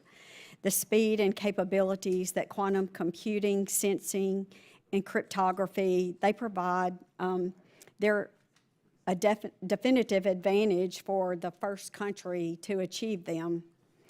So I'm happy to represent South Carolina's 3rd District, and also excited that we haven't been left out of the quantum race. In 2023, Clemson University hosted the National Quantum Technology Forum to discuss the future of quantum technology and the developing quantum industry. It saw attendance at all levels, including academics, industry leaders, officials from Savannah River National Lab, and members of Congress. So my first question is to Dr. Merzbacher. What role do you see colleges having, both traditional universities and technical colleges, as well as trade schools, have in creating a quantum-ready workforce, and how might Congress facilitate their collaboration with institutions like national laboratories to advance American dominance in quantum technologies? Thank you for that question. And I just want to mention that the South Carolina Quantum Alliance is a member of my consortium, and Joe Queenan is on the board. So thank you to South Carolina for being really actively engaged and taking a leadership role in some ways. The connection between universities and the other parts of the sort of S&T ecosystem, the national labs and industry, of course, and you've got some great companies in your state, they all need to be working together and connected. And the universities, do what they do best. They come up with new ideas, they do some of the basic research, they explore things that companies, even the big ones that are here, don't have the time and resources to do. So that's really important. And then, of course, as I mentioned, in the process, they educate the workforce that go out and take that knowledge and apply it. So I think being sure that the different stakeholders within South Carolina are engaging with each other is going to help accelerate progress and make sure that the results of the investments in research get into practical applications as quickly as possible. Thank you. Thank you. So I'm going to leave this question open to anyone. The domestic manufacturing of quantum computing chips opens the doors for a strong and competitive American workforce in quantum technologies for the future. So how can technologies surrounding quantum, like the photonics or cryogenics, be effectively onshored or reshored to further bolster domestic manufacturing and create a strong American future in quantum? Can I just say a really quick answer, and then I'm going to let the others chime in. So there's a program called the Microelectronics Commons Program, which was part of the Chips and Science program. It's run by DoD, and it was to set up hubs for making prototypes of things, and quantum technologies was included in that program. So that's exactly the kind of thing that's needed to make sure that quantum manufacturing is being developed here, because it's still very early days. Now, these folks are all making stuff, and I'll let them speak to that, but to make it something that is available to smaller companies and the people who are even doing research in universities, perhaps, is another matter, and those kinds of facilities are really important. Thank you. Yeah, so Congresswoman, I think it's very exciting to have an opportunity here to get off on the right foot in something that is in the newer pieces of that ecosystem, where with semiconductor manufacturing, I think it's fair to say we're kind of playing catch up to remedy some of the risks that we see in our supply chain. So I think that's an extremely exciting opportunity with the new pieces. For instance, we've developed a new material that we make in California basically from scratch. That's really exciting. The only piece that I'd add to that is that I do think maturity has to be part of the discussion here. If we rebuild the entire supply chain from scratch, this is going to take a really long time. And so I think it's very important to look for opportunities where quantum computing can make use of existing suppliers, existing infrastructure. And for instance, we use a big cryoplant, DOE cryoplant, at the Stanford Linear Accelerator, and we use the Global Foundries fab. The piece that makes that effective is that quantum computing is a frontier technology. We push the capabilities of those partners. And as you've heard, we as a startup have invested hundreds of millions of dollars here in the United States to push the boundaries of what can be done with photonics, with cryogenics, et cetera, packaging. And so just making people aware that that's actually a pretty exciting opportunity, I think, is valuable. Thank you so much for sharing with me, and my time is up, so I yield back, Chairman. And now I'd like to recognize the gentlewoman from North Carolina, Ms. Fushi. Thank you, Mr. Chairman and Ranking Member, for holding this hearing today, and to our witnesses for your testimonies and your appearance. I am proud that my district, North Carolina's 4th, is a leader in researching and developing quantum technologies and includes the Duke Quantum Center, a partner of the Department of Energy, the Quantum Systems Accelerator, one of 5 quantum information research centers in the country. So keeping with the workforce development aspect, colleges and universities in my district, including Duke, UNC Chapel Hill, North Carolina Central University, and Durham and Wake Tech community colleges, together with institutions across the state of North Carolina, prepare thousands of students every year for careers in science and engineering. Many of these students may end up in quantum jobs at one of the companies represented here today. So it seems to me that we need to make sure that students across North Carolina and the U.S. are getting the preparation they need to succeed in quantum-related areas. Can each of you comment on the National Quantum Initiative's role in quantum education at all levels, including K-12 level prior to college, and what should be included in the upcoming reauthorization to strengthen our nation's quantum workforce? Well, thank you for that question. It's really an important one, and the original NQI mentions the importance of K through 12 education as well as graduate level, and I think that's only becoming clearer. It's challenging, of course, for teachers, so we need to teach the teachers in a way, and it's natural for these emerging new technologies to sort of flow down from the college level and into high school and then younger learners. And that's what's going to happen with quantum as well. So I think there are real opportunities to connect the high school programs and teachers to quantum ideas so that they can start introducing them and get students excited about them. And if quantum is what attracts more of our young people to the field of STEM in general, that's great, and we're all going to win from that. So I think we need to take advantage in this sort of internet world of the excitement around new things like quantum and use that to attract students from the youngest ages on up. So I think that I look forward to seeing more emphasis on that in the NQI Act and partnering with the organizations that are doing really good work in that area.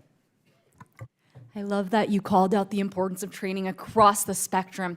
That is something we're certainly seeing. If you get to graduate school and then start to pursue quantum computing, it's too late. One organization that I'd like to call out is the Q12 partnership. We've been very proud to be a partner of them, and we've been very happy to see their work starting all the way from K-12, getting students, kids excited about science, engineering, math, and opportunities to support quantum computing will be important to really build up the workforce we need. Congresswoman, elites have a bad name, understandably, but we'd be kidding ourselves if we didn't recognize that in order to build a quantum computer, you need elite, extremely rare, technically highly trained people. And that's an existential requirement for what we're doing. Very, very rare, mathematically decorated people. But as my colleagues here have mentioned, one of the really exciting things about quantum computing is that it is now getting out of the lab. People are starting to lay concrete, cut steel, and everything in between. And so I think it's important to recognize that we are dependent on the types of people who historically have been trained in government-funded institutions, and of course have been huge beneficiaries of NQIA in that respect. But the field is broadening. Thank you, Congresswoman. It's pretty simple for me. I'm a physicist. I want to work with the best people. I don't care where they come from. I just want to work with the best. I have a unique perspective because I helped start the Q12 partnership when I was in OSTP. And now I see in Microsoft, like all the educational materials we offer. I will tell you that there's still a tremendous need and tremendous value in government putting some money on the table to crystallize these partnerships. Like Q12 was never really completely funded, and having a center as a nexus of public-private investment in the next generation, all grade levels, tools for teachers, will really make a big difference to our field. Thank you all for that. That's my time, Mr. Chair. I yield back. Now I'd like to recognize the gentleman from North Carolina, Mr. Harrigan. Thank you, Mr. Chairman, and thank you to all of our witnesses today for your testimony. Really appreciate it. Very fascinating subject. And I come from the great state of North Carolina. We have a very robust agricultural sector. We make specialty crops such as sweet potatoes, tobacco, cotton. Can you guys talk more broadly and just explain in plain terms, what do these investments, these very sizable investments that we are making in quantum technology, what does it mean to folks in the agricultural sector more broadly? How are their businesses going to be benefited? How are their lives going to be changed moving forward? I can start just really quickly. I think that's a great question. At Microsoft, I actually sit with a division that has both AI for science and discovery and quantum. And we see those as very interlinked because we are trying to find the market for how do you design better things, new chemicals, new fertilizers for agriculture, and so on. So I think, as these new scientific tools become available, they will be used by the Dow Chemical, our industry, to make better tools for farmers.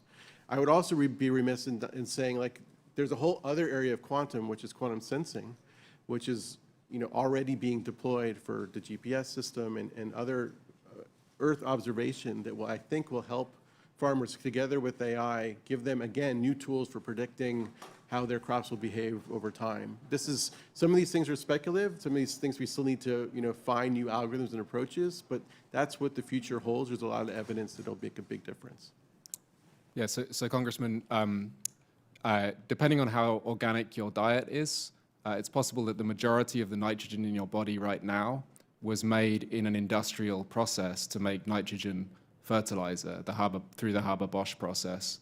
That's a piece of chemistry that was discovered decades ago and that has allowed us to dramatically increase the food production. There's a reasonable case to be made that there are 1 billion people alive on planet Earth today who might not be here were it not for the Haber-Bosch process. That's a single piece of chemistry. What we want to do with quantum computers is advance our mastery of chemistry, materials, etc. And as far as the access to that, I want to emphasize, if you think about some of our biggest and most strategically important companies, TSMC, ASML, SpaceX, NVIDIA, these are not technologies where the average person directly interacts with a satellite or a semiconductor fab or an AI supercomputer, but it is the second and third order byproducts of the calculations that are run on those systems or the capabilities that are enabled that do impact the everyday person. Thanks. That was a fantastic answer, and I genuinely appreciate you encapsulating the benefit to day-to-day ordinary Americans. As we make these very significant investments, they need to know that what we're investing in is actually getting a significant return on those investments, and I think we can all conclude today in a bipartisan way, it certainly is. I have a question for Dr. Chou with my remaining time, and I'll keep it as quick as I possibly can. One of the things that I've talked about since coming to Congress is we've got to start winning the economics of conflict. So much of what this committee works on is dual use in terms of its technology. I know Google is involved in many different defense applications.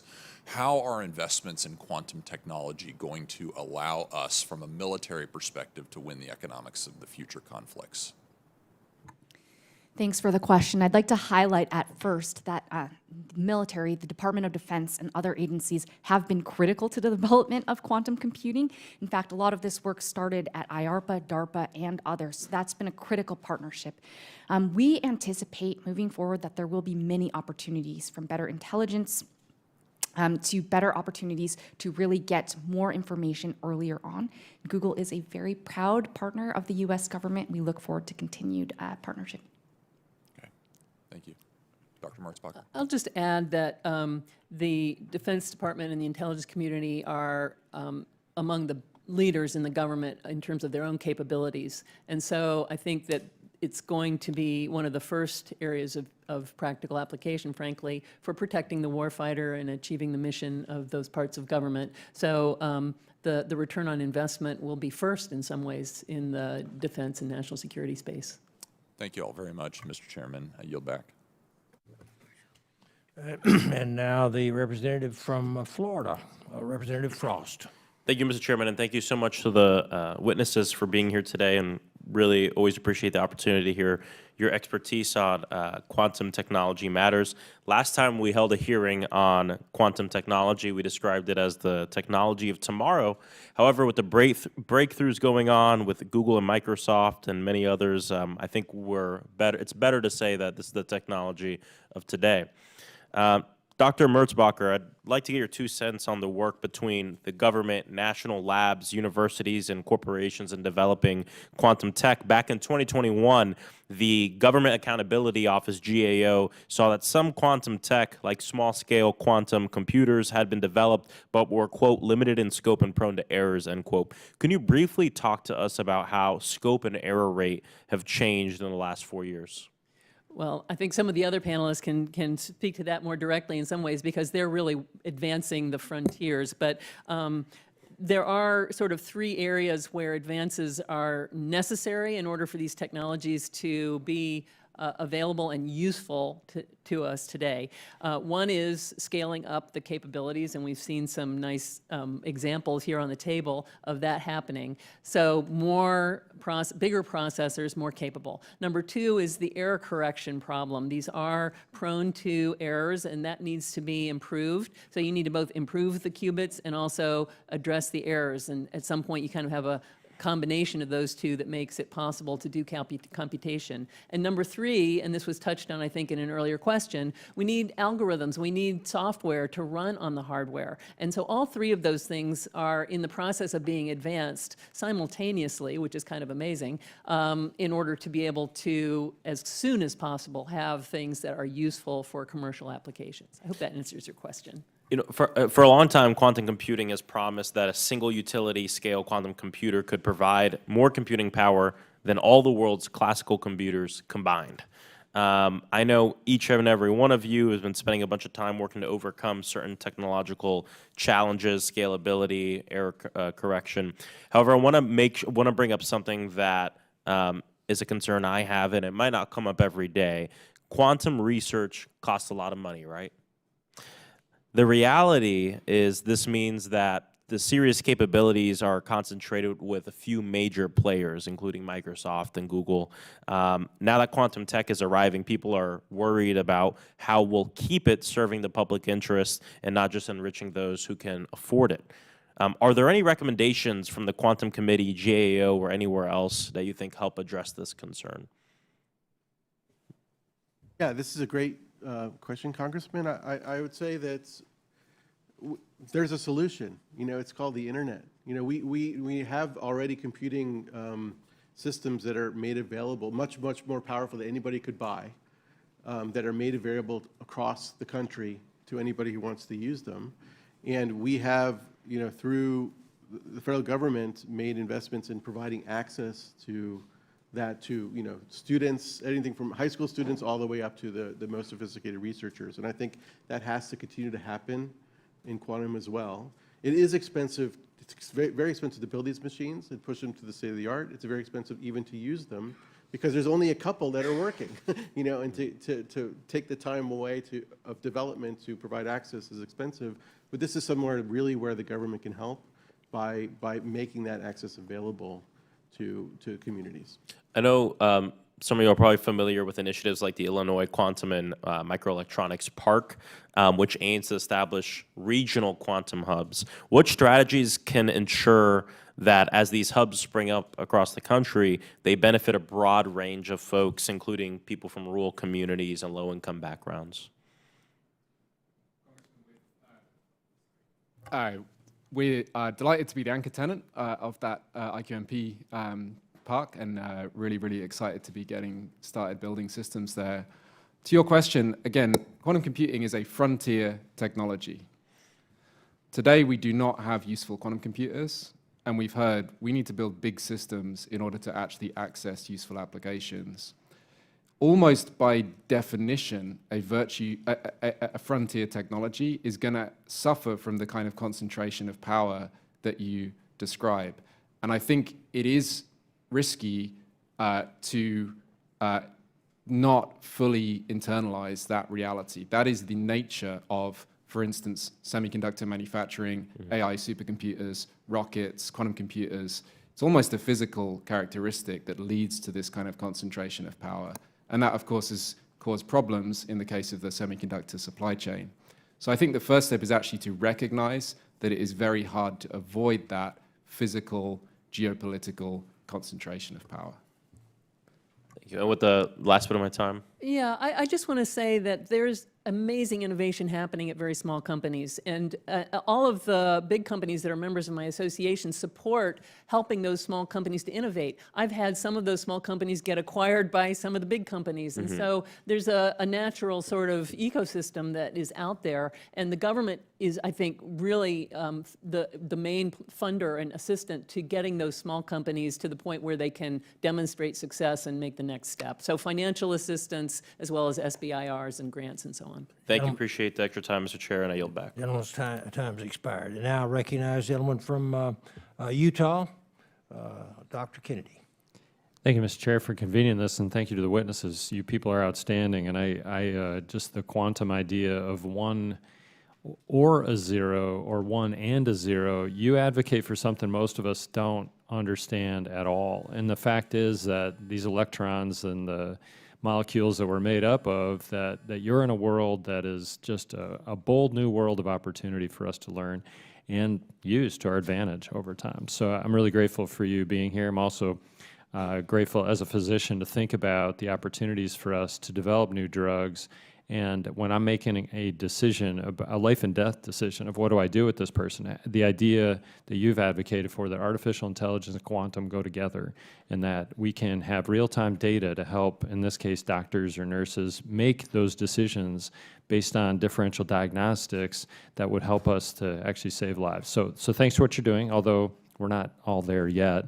We're working on it, just like any moonshot or Mars shot or other opportunities like we talk about in this committee. So Chair Babin, thanks for convening this. I'm also proud to say that Brigham Young University is the only NSF center scale investment in quantum research in the state of Utah.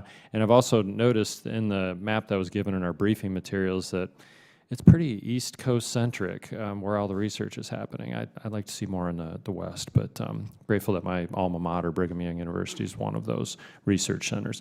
So I have a few questions. Thank you very much. Dr. Shadbolt, I'll start with you. I was intrigued in your testimony. You said you came to the United States because this would be the best place for you to develop. And I wanted to know, in your assessment and analysis of the United States of America, what was it that attracted you?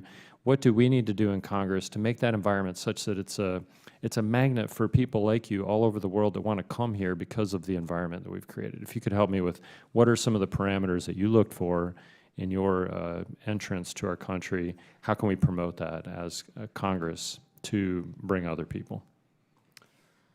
Congressman, where do I start? Yeah, right. The question, I mean, you know, the US, of course, is the leader in these kind of frontier technologies, in having developed, I can't even begin to list the set of advanced technologies. I'm stunning the quantum physicist. All right, great. We're glad you can't grateful. answer the question that easily. We need smart artificial intelligence.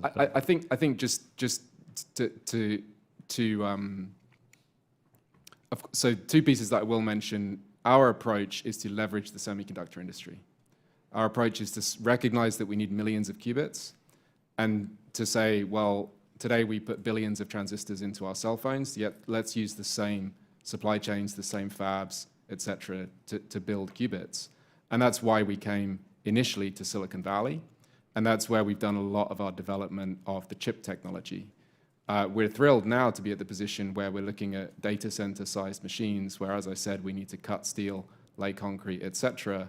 And in that context, we're delighted to be engaging with the Midwest ecosystem, which has an incredible history of course, the national labs, the first sustained nuclear reaction, lifting entire city blocks off of the ground, reversing the flow of rivers. The audacity and accomplishment that is here is absolutely extraordinary. I will give credit to my nation for some piece of the Industrial Revolution, but I will give it to you. I'll yield my. And thanks for losing the Revolutionary War as well. That was helpful.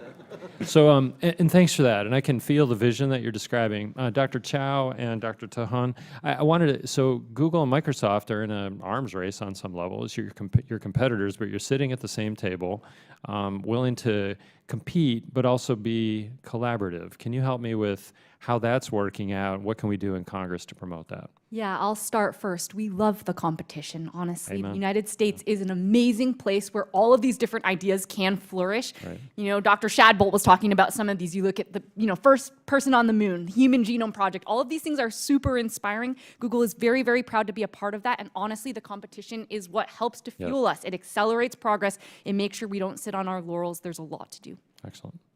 Yeah, I'll just add that I've been very fortunate in my career to work in a pretty nice field. Like everybody in quantum information science, pretty nice. Seems like that. You're all very pleasant. I think that's kind of unusual for other physics areas, just so you know. And I think the reason is that we're trying to do this impossible things. We're trying to build these quantum computers. We don't know exactly how to do it. And we're all learning from each other. All the technologies learn from each other and steal ideas and give each other ideas. And we're trying to do this amazing thing. And then the next question is, well, how do you make money from it, and how do you make it a market? But it's a great time to be in that era, and that's all I have to say. Thank you for those answers. My time has expired, but I'll say, Dr. Shadbolt, thank you for what you've said, and I'm dedicated to making sure that the money infrastructure, that what we can do in Congress is facilitate great people like you so that you can do the amazing work that you do. And if money is part of that, certainly that's one thing Congress can do in a responsible fashion. But appreciate your testimony, and thank you, Mr. Chair. I yield back. Thank you very much. And now the gentleman from Virginia, Mr. Supermignon. Thank you, Mr. Chair. Thank you all. Thank you to all the witnesses who are here today. I represent Northern Virginia, which we make chips. We also make the circuit boards because chips don't float. And so we're very excited to be here today. And I want to first reemphasize what everyone else is saying, which is we have to reauthorize NQIA. We have to support these programs. And we also have to support the CHIPS Act as well. But Dr. Merzbacher, for our friends in the Senate, what happens if we don't reauthorize the NQIA to our leadership in quantum? Well, I mean, I think it's going to send a really difficult or, unfortunate signal that the U.S. government doesn't seem to emphasize this critical and emerging technology. It's a cutting-edge technology that has so much potential value, and others, we're not operating in a vacuum. So while there are many important priorities, of course, I think this is one that we can't afford to take our foot off the gas. It's important for national security and economic security. Does anyone else want to add anything? Go ahead, Dr. Day. Yeah, thank you, Congressman. I grew up in Northern Virginia. My office is in Northern Virginia, so thanks for that, too. Look, I agree with Celia completely. This is a signal to the world. Everybody else is doubling down. They've been following U.S. leadership. We need to continue to leadership. I think there's also new things in the National Quantum Initiative Act reauthorization that can help us, and I'd like to see that come to fruition. Thank you. I appreciate that. And Dr. Shadbolt, you've got a great startup, and you've talked about trying to source all your materials from the United States. But I'd love to know, in your opinion, where you think we're most vulnerable when it comes to the supply chain of quantum. I know I've read a couple of times about cables being an issue, for instance. What parts of the supply chain are there serious vulnerabilities? Yeah, so Congressman, I mentioned this earlier. We're actually PsiQuantum is in a really quite unusually fortunate position for a hardware company where I think about 80% of our supply chain now is here in the United States. That's an extraordinarily large fraction, especially for an organization that's making chips. That was a deliberate move by the company to establish that.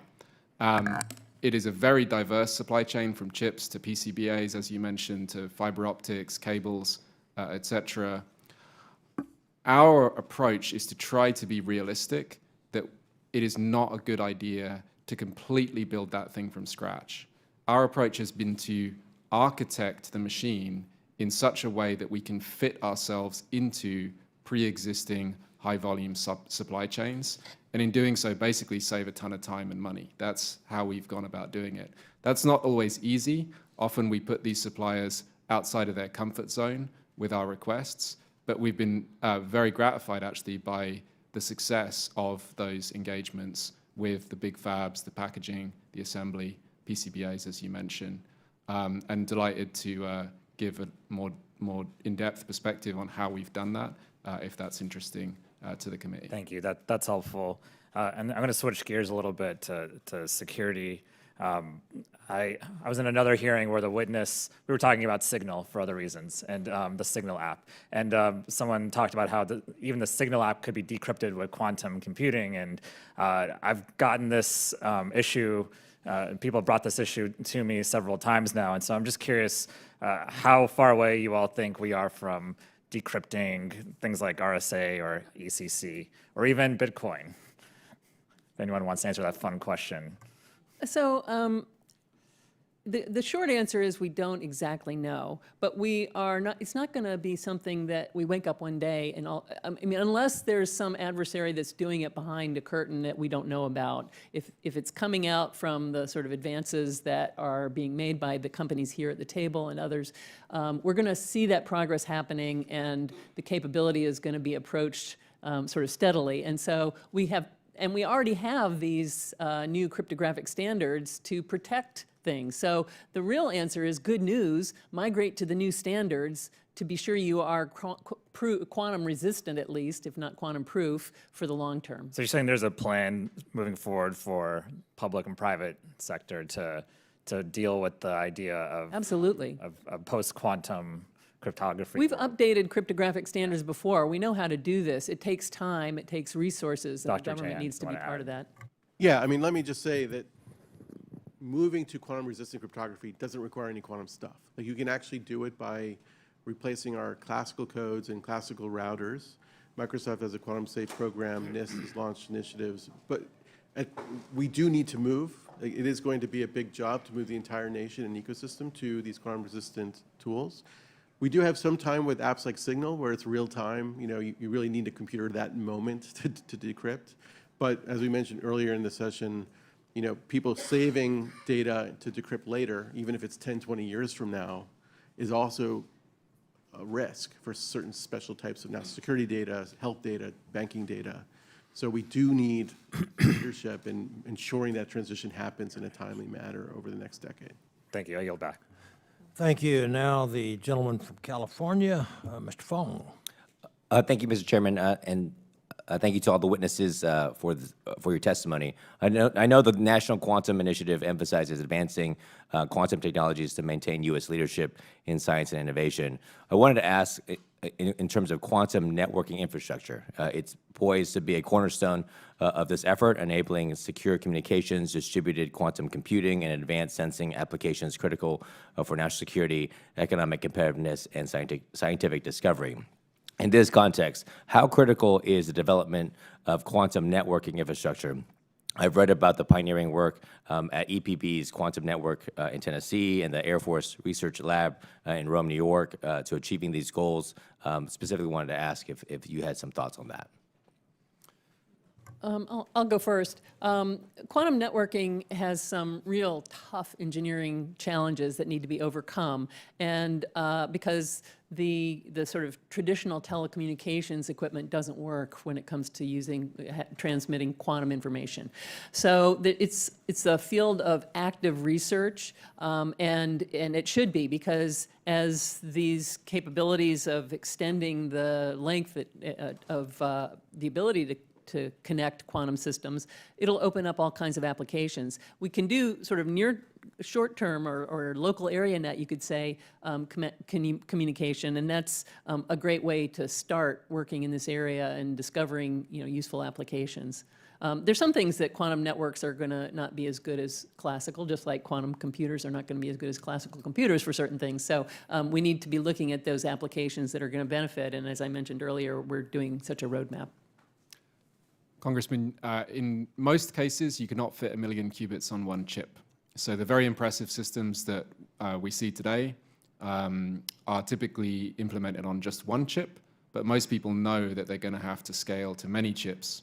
And so quantum networking is critically important for the scaling of quantum computers, as well as being interesting for sending messages. And I think it's actually a hugely helpful opportunity to center and sort of centralize some of the critical technologies that that we need and that many of our colleagues in the space need to build large systems. Just to follow up, I mean, do you believe that we need to be investing more in these regional efforts to build a scalable, interoperable quantum internet to, as you said, accelerate the collaborative research, the workforce development in quantum information science? I think that's helpful to a broad range of people in the quantum space. I would emphasize that the really hard stuff is the devices right now. The testbed locations, of course, accelerate the development of those devices, and very welcome. Thank you. If I could ask Dr. Tahan, you mentioned in your testimony developing a national quantum supply chain strategy. Has there been an inventory, I guess, if I could describe it as that, of needed supplies and products and kind of figure out where we source it and just identify those things, right? Has there been an effort right now to do that, or do we need to do that? No, I think there's been a lot of efforts to do it in different contexts. One thing you need to know about quantum is it's still extremely broad. Just across computing, you have 3 different technologies. There are more. All have different components. Some are similar. There's also sensing. There's also networking. There's many different technologies that we care about, and we don't know which of those are going to win.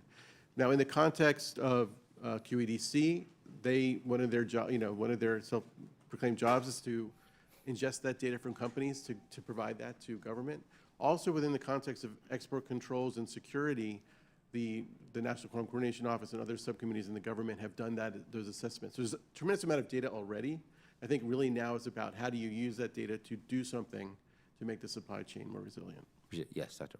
Merzbacher. So we were commissioned by NIST to do a sort of supply chain framework project, and that report is on our website, publicly available. We also did a quantum technology manufacturing roadmap that identified a lot of inputs to being able to make quantum systems. So those are available reports that outline this. The supply chain is a hard thing to map for the reasons that were mentioned. First of all, there are supply chains. You need different ones for different types of systems. And it's very sort of early stage, and companies are somewhat sensitive about sharing some of that information. But there's work being done, I can assure you, and actually there's a supply chain workshop in a couple of weeks that the Department of Commerce is putting together. So there's a lot of thought going on to this problem and trying to figure out how to map it and make it stronger. Yeah. It sounds like we need to probably move with a sense of urgency, especially with all the focus on security. I'd be remiss. I appreciate California's significant investment and involvement in quantum infrastructure. I would say, as someone who represents the Central Valley of California, that we hope that you would not, that you also include my region in terms of our educational institutions and as well as developing our workforce. With that being said, I yield back. Thank you. And now I recognize a gentlewoman from New York, Ms. Gillen. Thank you, Mr. Chairman. Thank you for holding this incredibly important hearing because quantum technologies will certainly transform our society. So my first question is for you, Dr. Merzbacher. The PRC has declared that quantum technology is a key priority in its 5-year plan, and they're determined to overtake the United States in terms of quantum capabilities, and we cannot wait any longer to catalyze investment in quantum. What do we need to do right now to prevent the PRC from winning in the competition for quantum and AI? Well, I think there are a number of things that can be done. One is to make investments in infrastructure so that all of the results of the research can be taken to the next step and start to be sort of tested out for real practical use. And there are companies who need access to test beds and capabilities that small companies don't have. So I think there's some infrastructure investments that could be made. Using QEDC, which has done a lot of identifying of what industry needs and sharing that back to the basic research investors so that they can say, oh, we'll call for some research, some basic research that's going to address those needs that have been identified as critical. So I think there are a lot of things we can do to accelerate the results of our investment. I can share with you more, but there's a lot that can be done. I would appreciate that if I'll have my staff follow up with you. Thank you. Dr. Shadbolt, you said that you came as an immigrant to the United States to start your venture in quantum here because the United States was the best place for you to do that. Could you elaborate a little bit about why you think the United States is the best place for you to start this entity and what we need to do to make sure we continue to be a place where we will get, I think you said, the rare elite talent and why they should come to the United States? Yeah, so thank you for the question, Congresswoman. I mean, the United States, of course, has made a multi-decade investment into science and technology, which means that many of the best people in the world are here. The infrastructure is here. The willingness to go after these grand challenges for humanity is here. And then, of course, the industrial, startup ecosystem, basically. We're a startup company, first and foremost. Our funding is overwhelmingly from private sources, and we knew when we started the company we would have to raise really significant capital for something that has never been done before. And to come and do that here was a tremendous opportunity. For us, it was a no-brainer when we first came here. And that has been reciprocated, I would say. We, as you've heard, are now spending hundreds of millions of dollars on manufacturing here in the United States, and we've been delighted and gratified by the opportunities that we've enjoyed here in the United States.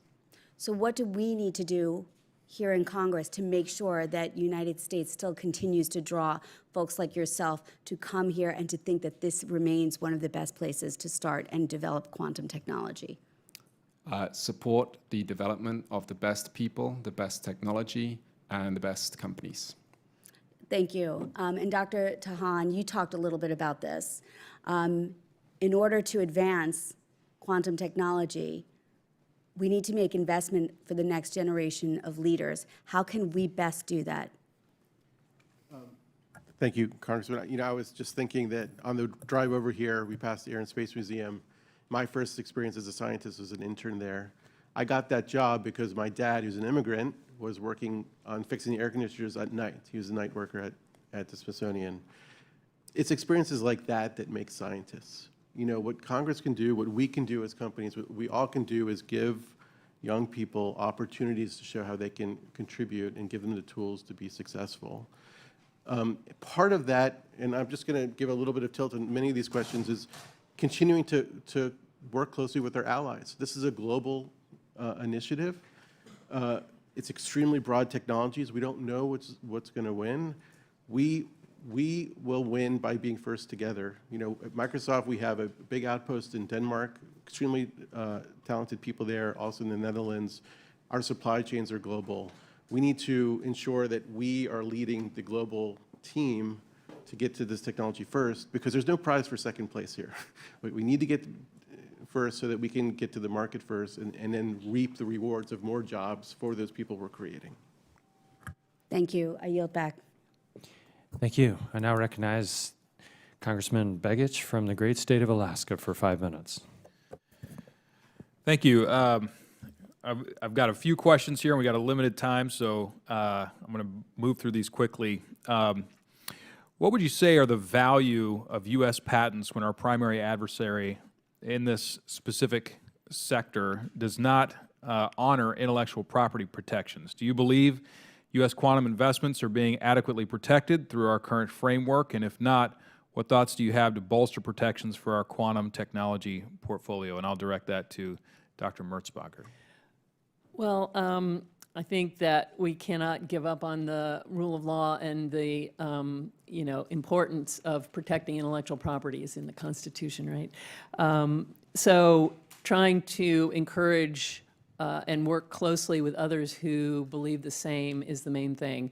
I can assure you that companies are very aware of risks of working with partners that maybe don't have the similar values and respect. So I think that we need to work to make that protection enforceable and worldwide in a sense. That said, companies have things that they don't put into patents and keep them as trade secrets, and that's also a strategy that is useful. Thank you. Congressman, Go ahead. Go ahead. As a founder of the company, board member, I would be negligent if I didn't publish patents as fast as humanly possible, and I'm fortunate to have a lawyer with a PhD in quantum computing who's been incredibly prolific in that respect. But to your question, in the end, the only thing that matters is winning and getting to the end as fast as humanly possible. And to the earlier question, that's what the United States has historically been incredibly good at. Thank you. We recognize that there is a tremendous urgency as it relates to post-quantum cryptography, and we've kind of touched on that a couple of times already this morning. We recognize that AI brings with it some significant risks as well as tremendous opportunities for humanity. And I'm curious, and this can be directed to any of you, do you perceive there to be any similar risk trade-offs with quantum technology that we need to be thinking about in Congress? Yeah, quantum, and I've said at this intersection of national security and the quantum industry for most of my career, quantum has always had this dual use, right? The first killer app for quantum is breaking codes. That was the first code that kind of unleashed the first set of funding. So we always have to be cognizant of the way technology can be used for good or ill. That doesn't mean we can be slow. There's this trade-off between speed and security. You can stay home and never leave your house and be safe, but at some point we need to go get a job and provide for our family. So security really comes from both economic leadership and the security we place on things. So we have to balance that, but I'll just reiterate what other people have said here. Being first is the means to establishing that choice. And this is, again, open to anyone on the panel. Do we see any current pathways to generalize computing applications originating from quantum computing technology? Yeah, so I can comment on this. Quantum computers are not expected to replace conventional computers for many applications. We're not going to run Microsoft PowerPoint, unfortunately, on the quantum computer. But where there is opportunity for generalization is actually in some of the application areas that we've heard about earlier. We do believe that quantum computers can be used to generate data that will then be used to train conventional machine learning methods and basically upgrade their capability in a way that we believe will generalize. I think it's important to follow up on that and say that the first applications will be more application specific. We'll learn a lot, and then you'll get eventually to the more general purpose computing. And so there's a lot of different technology approaches being tried. Some may even be better at certain types of applications than others. We may end up with multiple types of quantum computers. And then there's the real opportunity for hybrid architectures that fuse GPUs and CPUs and QPUs all together. And that's a whole nother research challenge to develop that hybrid capability. That's great. It's very exciting, and I didn't think I'd get to my bonus question, but I have 10 seconds left. Do we think that we'll ever be able to achieve FTL communication with quantum? No. Absolutely not. 2 no's and 2 I'm not answering. And I'm out of time. I yield back. So who's up? The gentleman from California, Mr. Whitesides. Thank you, Mr. Chairman. I appreciate the opportunity to connect with such distinguished witnesses today and for the leadership that you and the ranking member are showing in this crucial area. That said, I must begin by noting that this hearing takes place against the backdrop of a new round of devastating cuts to federal science programs and renewed threats for federally funded scientists across the United States.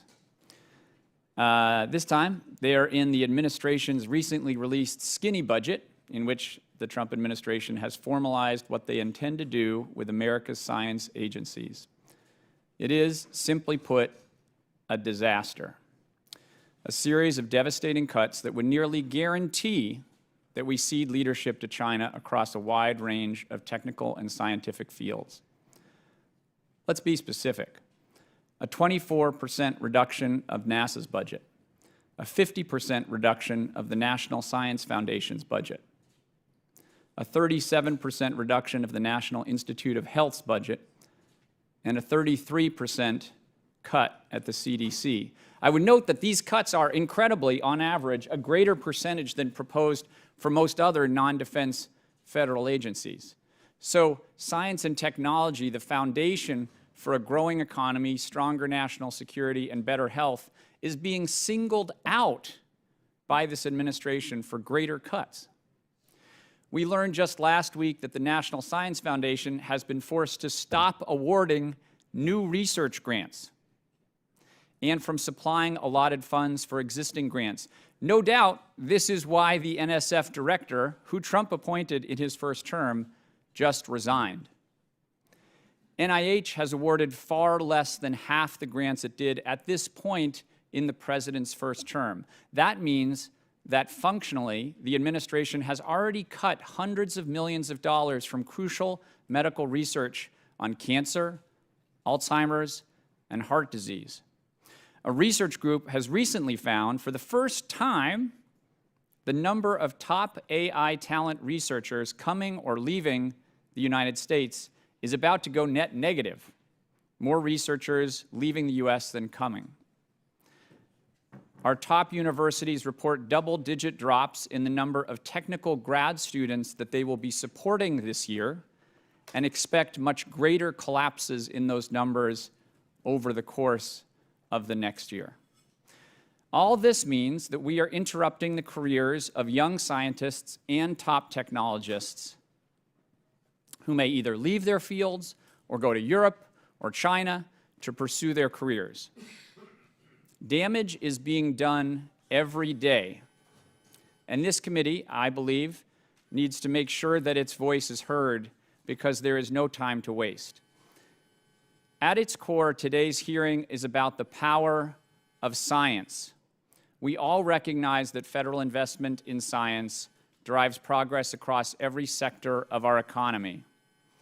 That power is only possible because of a long-standing commitment to our science agencies and trust in the institutions that carry out this work.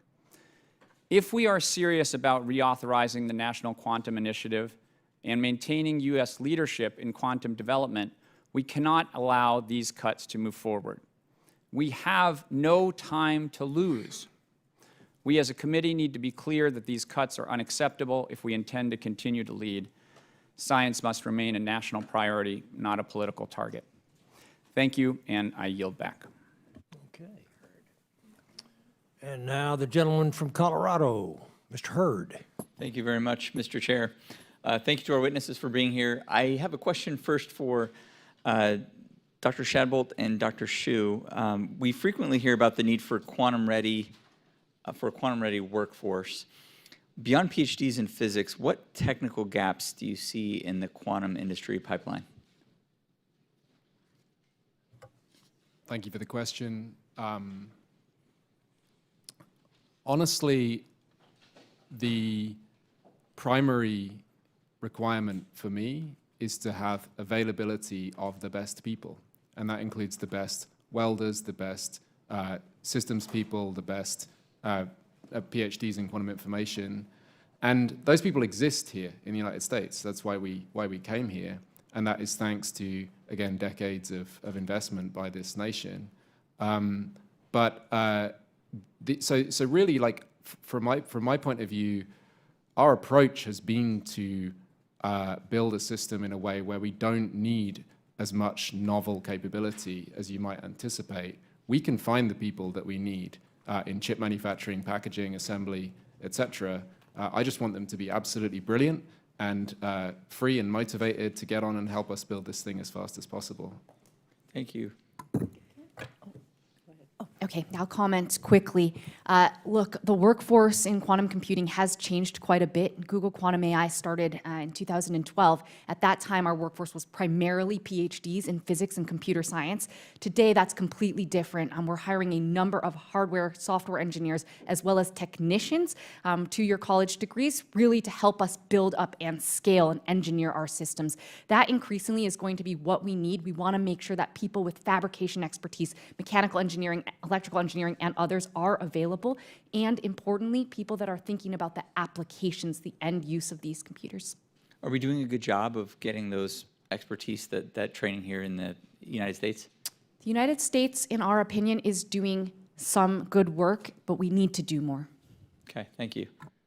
As you may know, the Mountain West, particularly, I'm from Colorado, the Mountain West, Colorado, New Mexico, Wyoming, was recently designated a quantum tech hub, and it supports Elevate Quantum, which is a research consortium of nearly 120 organizations working to commercialize quantum technology and to build a strong innovation system. And universities obviously have an important role in that effort. I recently met with leaders from the Colorado School of Mines in my home state who are developing a quantum-ready workforce and building an underground research facility in the university's experimental mine. Imagine that, Colorado School of Mines has a mine.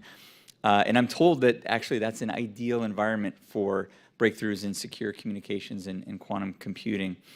Dr. Merzbacher, as we look to move beyond basic research and realize the national security and economic benefits of quantum technologies, can you talk a little bit about the role you think universities should play, and what more can Congress do to support their efforts to bridge the gap to commercialization specifically? Well, the School of Mines is a member of the consortium, and they're a great partner because they are focused on really ultimate uses, even though they're doing a lot of outstanding basic research there.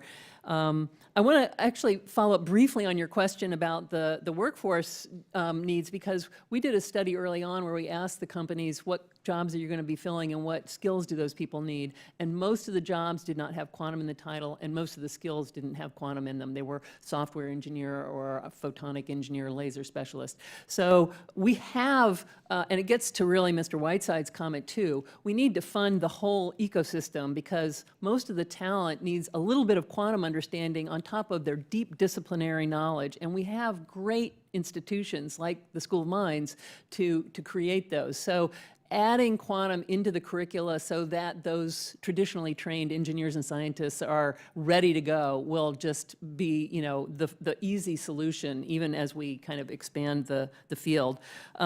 Universities can, I think, pay attention to their partners at places like Elevate Quantum. That's a great example of bringing the private sector and the academic and government laboratory specialists all together so that they can understand the roles that the problems each other can solve, and the needs that the others have. So it'll be a very synergistic effort, and kudos to Colorado for what they've done. And I will say, I believe that one of the main reasons that is there is because of course, the great universities and NIST Boulder campus. Wonderful. Thank you so much for that testimony. And with that, Mr. Chairman, I yield back. Thank you. And now I'd like to recognize the gentleman from New York, Mr. Riley. Thank you, Mr. Chairman. This is going to sound off topic. Does anybody here know who the Ivy League men's lacrosse championship team was this year? Okay, it was Cornell, which I represent. 2025 ECAC hockey champion? Cornell. Okay, here's one you guys are going to know. The first university to demonstrate non-abelian anyons, which, as we all know here, are two-dimensional particles that are the key ingredient for realizing topological quantum community. Anybody know what university the first one was? It was, you know, it was Cornell. Both because I led you there and because, Dr. Chou, that breakthrough was the result of a partnership between Cornell and Google. And I was hoping for anybody here who doesn't know what non-abelian anions are, if you could talk a little bit about what that is. I know very well, obviously, what it is, but if you could teach everybody else. And then most importantly here, what I'd love to hear is about the value of your collaboration with Cornell, and we're just so proud of the research and the breakthroughs and the innovation that is happening on campus, and would love to give you the opportunity to highlight that important work together. Yeah, absolutely. We are extremely proud of that work with Cornell. 2 points that I'll make. First of all, collaboration is critical. This is not a project that Google could have done on our own. We absolutely had to partner with Cornell experts on this.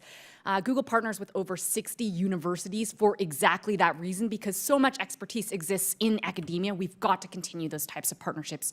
The second point I'll make, since you brought up non-abelian anions, we've been talking a lot about the applications of quantum computers, right? That's what people are excited about at the end of the day. We're building these incredible machines because we want to solve otherwise impossible problems.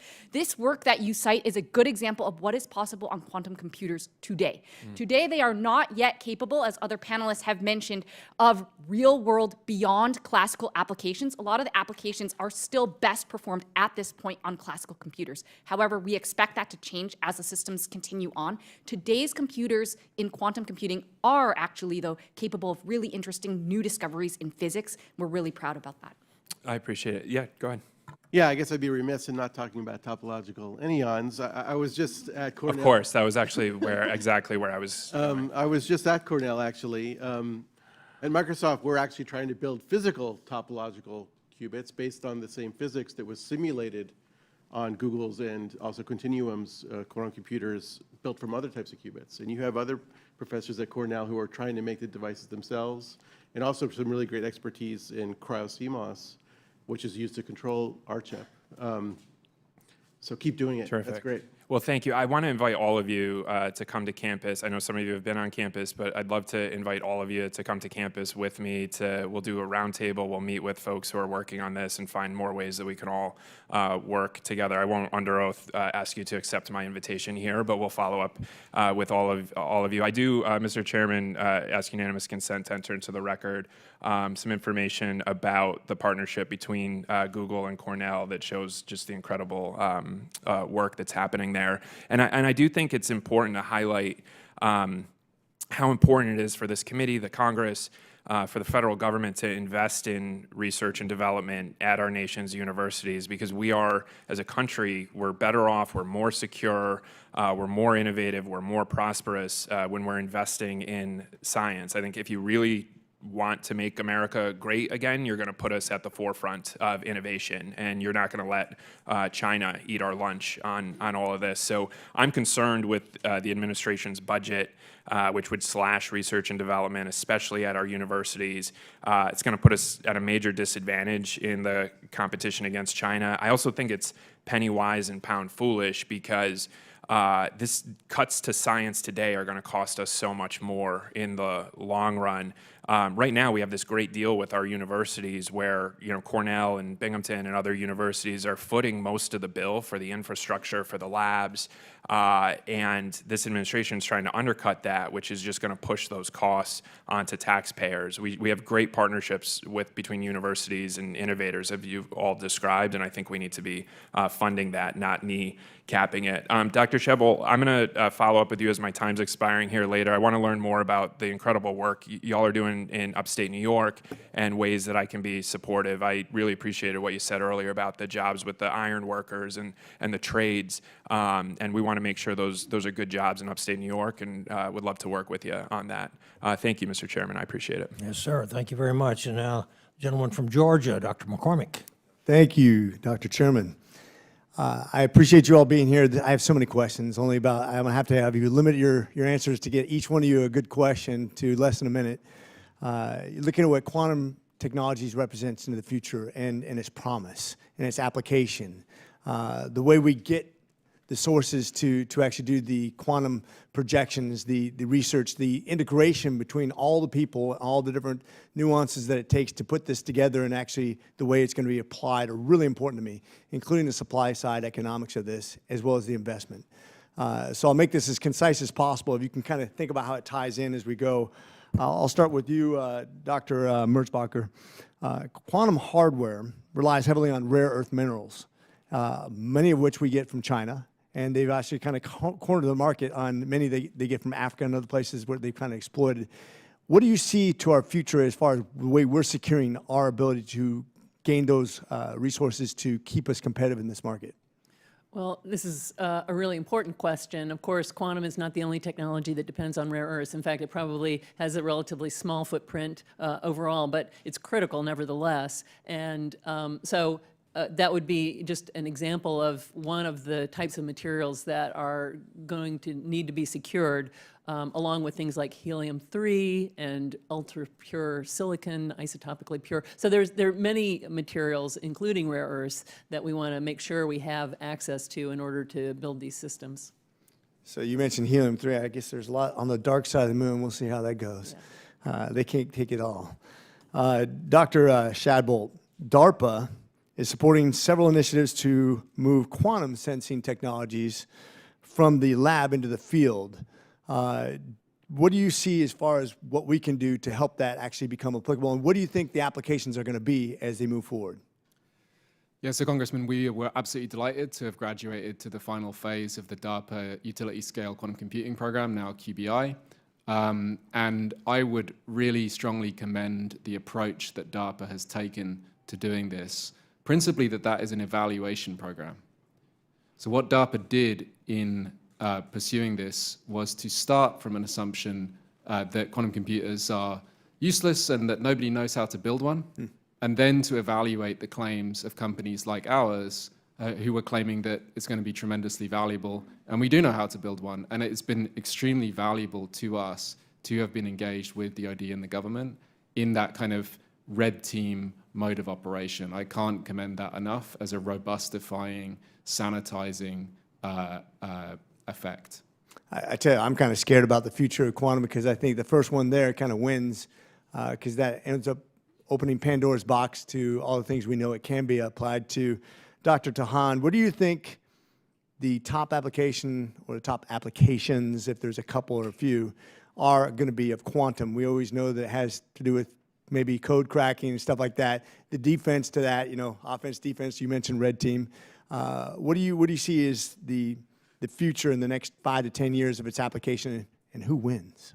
Yeah, well, in quantum computing specifically, I think in addition to the code-breaking aspects of a quantum computer, I think making things is what a quantum computer is going to be best at, helping scientists and engineers design new materials, new chemicals, new drugs and pharmaceuticals, and adding to our abilities that AI is already progressing, but allowing AI to reach areas that are hard to simulate. Like the things that are hardest for a classical computer to do are the things that actually the universe does really well, and a quantum computer can help us solve those better. So I think those are going to be the first scientific applications. We're going to see how they affect our economy. I'll just give an even broader point of view is that sensing now is impactful to our global positioning system, to operating our military in GPS-denied environments. Like that also needs investment to bring to military applications, also biomedical imaging. So there's a lot of opportunities beyond. Couldn't agree more, especially on that from a military standpoint, the application into terrain navigation and so forth, and then in the mapping out the human body and how we're going to solve those problems. Dr. Chou, I'll save this last one for you. It'll be quick, sorry. When it talks about startups and universities and people who are trying to develop this stuff, and it's broad application, everybody wants a piece of the pie. How do we divide it up? How do we get people included? How do we develop that work base, the education base for what we need to get done in this industry? Yeah, this is absolutely critical. We're going to need every single part of the United States, different sectors all working together, everything from universities, small businesses, private sector, large companies, and the government. So how do we do that? I think there's a lot of opportunities. Number one, if National Quantum Initiative can support more opportunities for public-private partnership. That's things like finding ways for industry and academia to collaborate better together, industry and national labs, and looking at these shared use facilities, really going to help encourage and increase the entire pie. All right, I'm out of time. Thanks for your time. Thank you, Mr. Chair. I yield. Yes, sir. Thank you very much. And now the gentlewoman from Maryland, Representative McLean Delaney. Thank you, Mr. Chair and our ranking member. I'm now, I guess, sitting in her seat for organizing this, and thank you for hanging in there for this long hearing. You know, preparing for this hearing, my daughter Lily last night sent me a clip from her favorite movie, Everything, Everywhere, All at Once, and the quantum theory that goes with that. And I think as a freshman member of Congress in this administration and with a very big territory, I could use little quantum properties, so maybe we can like research on that. But I think all members would love that as well. So I represent the 6th District of Maryland. And Maryland is, as you know, a national hub for quantum research and development. It includes Gaithersburg, which is the main campus for NIST. And NIST, as you know, as we've spoken about, and I've heard you all give testimony, is one of our nation's preeminent agencies to enhance U.S. competitiveness and leadership through its research, evaluation, and partnership, particularly with private companies. NIST has played a central role in the U.S. quantum innovation ecosystem since its early stages with its creation of the quantum logic gate. In the 1990s, discoveries by NIST scientists have underpinned numerous modern quantum technologies. So in the CHIPS and Science Act, and we've talked about both the reauthorization on quantum, but also how that intersects with CHIPS and science. Congress directed NIST to develop standards for quantum communications and networks. And other technologies, like we discussed, like quantum sensing, are relatively nascent and lack standards for safe and effective use. Here in Maryland, we have a joint Quantum Institute and Joint Center of Quantum Information, and their partnerships with the University of Maryland and NIST. Unfortunately, as Rep. Whiteside said, the administration is taking action to reduce the agency through rifts, retirements, and buyouts. And I have to, since I represent NIST, I have to bring this up. And in fact, the skinny budget calls for a $325 million reduction in NIST funding, citing support for climate science as a radical agenda. So I'm going to say first to Dr. Merzbacher, why is it important that NIST continue to be a place to uphold science and research at a top talent in quantum? And then after that, like I'd like to hear from the companies and Dr. Shadbolt about how, when we have these cuts, what we can do to mitigate and how private industry and others can step in. Thank you, Congresswoman. I am enormously proud of NIST and have been working closely with them when I was doing semiconductor and nanoelectronics and now quantum.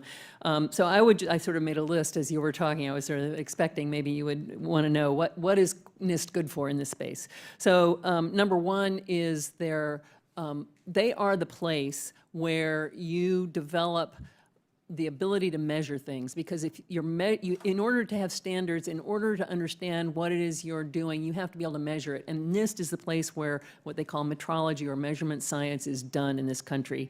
And that Does anyone else do that? Well, I mean, there's, as a former researcher in the lab, I was making lots of measurements and trying to press the limits and extend the use of tools. But those tools ultimately trace back to NIST often. They have standards in their name, and people confuse that with standard setting. They generally aren't the standard setting organization. They support it, and they help make the U.S. industry stronger as a result. There are some proposals in the reauthorization to establish a quantum engineering institute similar to the examples you gave, and I think that's a great suggestion, would fill a gap. And also, they might be the one who would set up some kind of quantum sandbox to do some exploring. Again, they have 5 Nobel Prizes in quantum physics. They are the deepest bench we have in the U.S. government. They also, and I did a survey of my members, I asked them, how many of your key employees spent time at NIST? And the number was not, to me, shocking, but really high. CEOs and founders, CTOs, chief scientists, and so on, all came through NIST. So if you cut funding to NIST, you're cutting access to those key type of experts. And then, of course, they do work on standards and post-quantum cryptographic areas. They're the lead on that. So I can't say enough about how important NIST is. Thank you. I'll briefly comment. Look, NIST is incredibly important. 3 points I want to highlight. 1, our qubits at Google come from foundational work at NIST in the 90s, so that is incredibly celebrated. That's important. 2, NIST is leading, as Dr. Merzbacher said, at the development and of post-quantum cryptography standards. That is super important. 3, NIST is engaging globally to look at what the right quantum standards are as the field matures. Look, we in the private sector are going to absolutely do our part. We want to make sure the U.S. succeeds. That being said, government expertise in some ways is irreplaceable. We'd love to see the U.S. government continue to lead. Same. There are thousands of detectors on this wafer built shoulder to shoulder with chips that go into laptops and cell phones, and much of that technology was developed at NIST. You're the last one. I'll just add to the NIST Love Fest. NIST is a jewel of the federal quantum ecosystem. Period. Thank you. Thank you for being a cheerleader for my agency that I love so much. So thank you so much, and I'll submit for the record some other questions. Thank you. Yes, ma'am. Thank you very much. And now I'd like to recognize a gentleman from Florida, Mr. Herodopoulos. Thank you, Mr. Chairman, for putting this meeting together. And it's so important that we lead the world in technology, especially as we face the challenges from the communist Chinese. And we must win the space race, let alone the technology race. And I want to applaud each of the folks who came in today. Your expertise is invaluable, and as we make these important decisions about the future of our country, we all recognize the importance of space and the technological advances we've made through it, whether it be communication, batteries, solar, even foam, memory foam, and Velcro, I think. So it's an exciting time to be a part of this committee, and I think this kind of conversation in a bipartisan way, which is fantastic, is something that we should all aspire to. I appreciate Mr. McCormick from Georgia asking about the helium-3 issue. As the subcommittee chairman, it's something that I know the chairman and I are very passionate in making sure we make it to the moon first, and those possibilities are there with helium-3 and the importance for cooling and these incredible computers that you are a part of. But I'll just ask one question as we're kind of winding down today, and it's to Dr. Merzbacher, if you don't mind answering this question.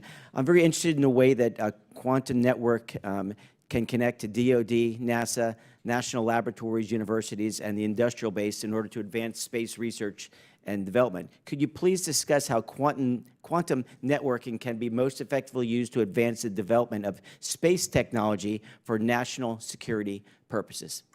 Well, I'm not the expert on this, but I will give you some insights on it. So in some ways, it's almost maybe the other way around. I think space applications are going to drive the technology in many ways, and we'll find ways to take advantage of space platforms, the things you can do in low gravity and so on, to leverage quantum behaviors and quantum technologies. Space offers a lot of interesting challenges, and so I think that there are, in the networking communications area, some real opportunities. And there also are some advantages. China actually did one of the earliest demonstrations of space-based communication, quantum communication, and they really are the lead in that area. So there's a lot of reasons why NASA should be part of the NQI, because there are these kinds of applications. I will also turn it around and say that some of the detectors that are used to measure really faint light and other things that are developed for space are quantum-based. And so there's a real connection between the quantum sensing and detection area and NASA's mission and space applications. Thanks. With my remaining time, Mr. Chairman, if there's others who want to add to that question, I'll be happy to reserve this time for you. Or there's other issues I like to give folks who maybe didn't get to say some things they've had the opportunity as we're winding down that you want to add to this issue, or others. All right, Congressman, on space, firstly, I'll disappoint you. We've taken an approach where we try to avoid helium-3. We actually don't need helium-3. Okay. We're distinguished in that. But there are companies who pull fiber in space, some of the lowest loss optical fiber that you can possibly make. That's done in low gravity. We would dearly love to get our hands on some of that. So I think there's a wide range of opportunities to be had there. Yeah. Mr. Tahan? I'll just add, there's I think incredible opportunities for NASA to contribute their technical expertise for sensing. Remote sensing, GPS is based on quantum clocks. There's new ideas for mapping, with much more precision detail the Earth from space.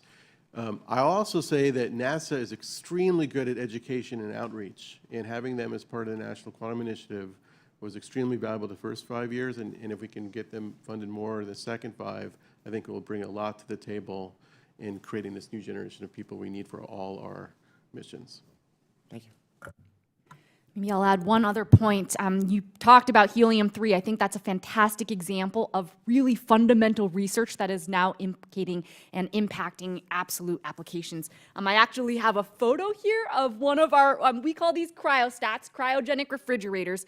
They go all the way down to almost absolute zero. This is colder than anywhere in outer space. We mount our quantum chips there in order to get the quantum properties we need for computing. That is made possible because of helium-3. That original research was funded decades and decades ago by the U.S. government at research universities, including Cornell. And so we're very grateful. Just example of how we continue to build on top of basic R&D. Well, thank you very much. Again, Mr. Chairman, thank you for holding this hearing today. I think it's been very helpful for all of us. Thank you, sir. Yes, sir. Thank you very much. And now the gentlewoman from Oregon, Ms. Bonamici. Thank you so much to the chair and ranking member, but really thank you to the witnesses for your expertise and your enthusiasm, which we desperately need. So I've been on this committee for more than a dozen years. I was here when we crafted and passed the original National Quantum Initiative. I was here for the update in the NDA. I was here for Chips and Science when we crafted and passed that, and really laid the groundwork for U.S. leadership. But I want to say today it feels like that progress is at risk. Looking at the cuts, and I know this is a theme you've heard today, but I want to reiterate the sort of broad and seemingly indiscriminate cuts to the agencies that support NQI programs, including reductions in staff, critical funding. I mean, we're talking about NIST, NSF, NASA, Department of Energy. This really threatens our leadership and the workforce pipeline that we need to sustain it. And the repeated attacks on science, whether it be through budget freezes or hollowing out education at the efforts at the NSF, these are already having chilling effects. Graduate departments across the country are seeing reductions in admissions. Talented scientists are leaving, some being recruited away, as our future workforce looks like it is under attack and often being gutted. My other committee is Education and the Workforce, and I serve on the subcommittee on higher education. And right now, we are very aware that the administration is creating disincentives for people to come from around the globe to our leading institutes of higher education. Congress is also making it harder. The bill that passed out of the reconciliation bill that passed out of the Education Committee will make it harder for people to access higher education unless they're from a wealthy family. And that's the wrong direction for our country. We need diversity in our workforce, particularly on these technological issues. And I want to be clear, you can't claim to support quantum leadership and then simultaneously dismantle the ecosystem that makes it possible. And I know Mr. Whitesides was talking about that ecosystem, and I really hope our witnesses will help us understand how these trends are affecting and are expected to affect their work, and what Congress can do to really prevent this from unraveling. So Dr. Chou, Google Quantum AI exists at the intersection of research and deployment. I love your picture. You know, people learn in different ways. How has the federal government's uncertainty around funding and workforce affected your ability to hire and retain top-tier talent? And what can you tell a policymaker who claims that the private sector can fill the gap? Because you noted when you showed us the photo, the fundamental basic research that came from U.S. government agencies. Thanks for the question. I'd like to highlight a few things. One, first of all, of course, Google is also trying to do our part to develop the workforce. So we've invested in a number of educational opportunities from graduate students, faculty, all the way through two-year colleges. We have a partnership with Santa Barbara Community College, really to help train up the workforce, and also K-12 education, partnering with Q12 partnership and others. So there's a lot that we are trying to do. Private sector cannot do all of the work. It's impossible. We've really long depended on the strong pipeline coming from universities, from high schools, from colleges, really supported in large part by the U.S. government. It is important to see that really continue. Maybe the second point that I'll make, and we talk about, again, the applications of quantum computers. That's why we're so excited. The quantum field is not just about quantum, right? We were happy to see in the skinny budget, right, recommendation for continued funding in quantum. But the opportunity, the hope is to touch so many other fields like drug discovery, chemistry, industrial applications, and more. And we'd really love to make sure that that broad base is here. I appreciate that. Dr. Merzbacher, the American Physics Institute conducted a study in 2023 that projects a drop in first-year physics and grad students in the United States. At least 600 students per year is anticipated. So how would this contraction in the talent pipeline affect industry readiness in quantum over the next, say, 5 to 10 years? Well, it certainly isn't going to help. Physics is fundamental to the field, and while it's not the only discipline, it's central and core, and I think all of these individuals at the table are Exhibit A in a sense. So there's sort of no substitute for having a pipeline of talent that needs to be sustained, and so those numbers are certainly going to be concerning. And I guess you can say the other side of the equation is we need to attract the best and the brightest to come here and to stay here. That's another piece of the equation, but building our own, we can't not build our own and grow our own as well, especially for jobs that require clearances and so on. Sure, sure. And I just as I yield back, note that there are several global companies in the district I represent, and there are concerns about what is happening now around the globe in terms of people coming to the United States for business purposes, for higher education. We have to turn that around for the sake of our future. Absolutely. I just, as an example, got asked to give a reference for someone who is leaving a job here and going to another country, I won't say which one, for an opportunity in quantum. Yeah, it is unfortunately not the first time I've heard that. Thank you, and I yield back. Thank you. And now the gentleman from Texas, the famous Randy Weber. Well, I'm just Brenda Weber's husband. But thanks for that, Doctor. Dr. Tahan, I'm going to come to you first. As many of us are aware, one of the most frequently occurring problems in our nation's colleges and universities, as well as other prominent research institutions, is the extensive nature of intellectual property theft, IP, from foreign nationals. How is y'all's organization working to protect American IP from this threat to national security? Yeah, thank you for that question, Congressman. It's an important one. We all believe that this technology is going to be extremely valuable to our companies, to America.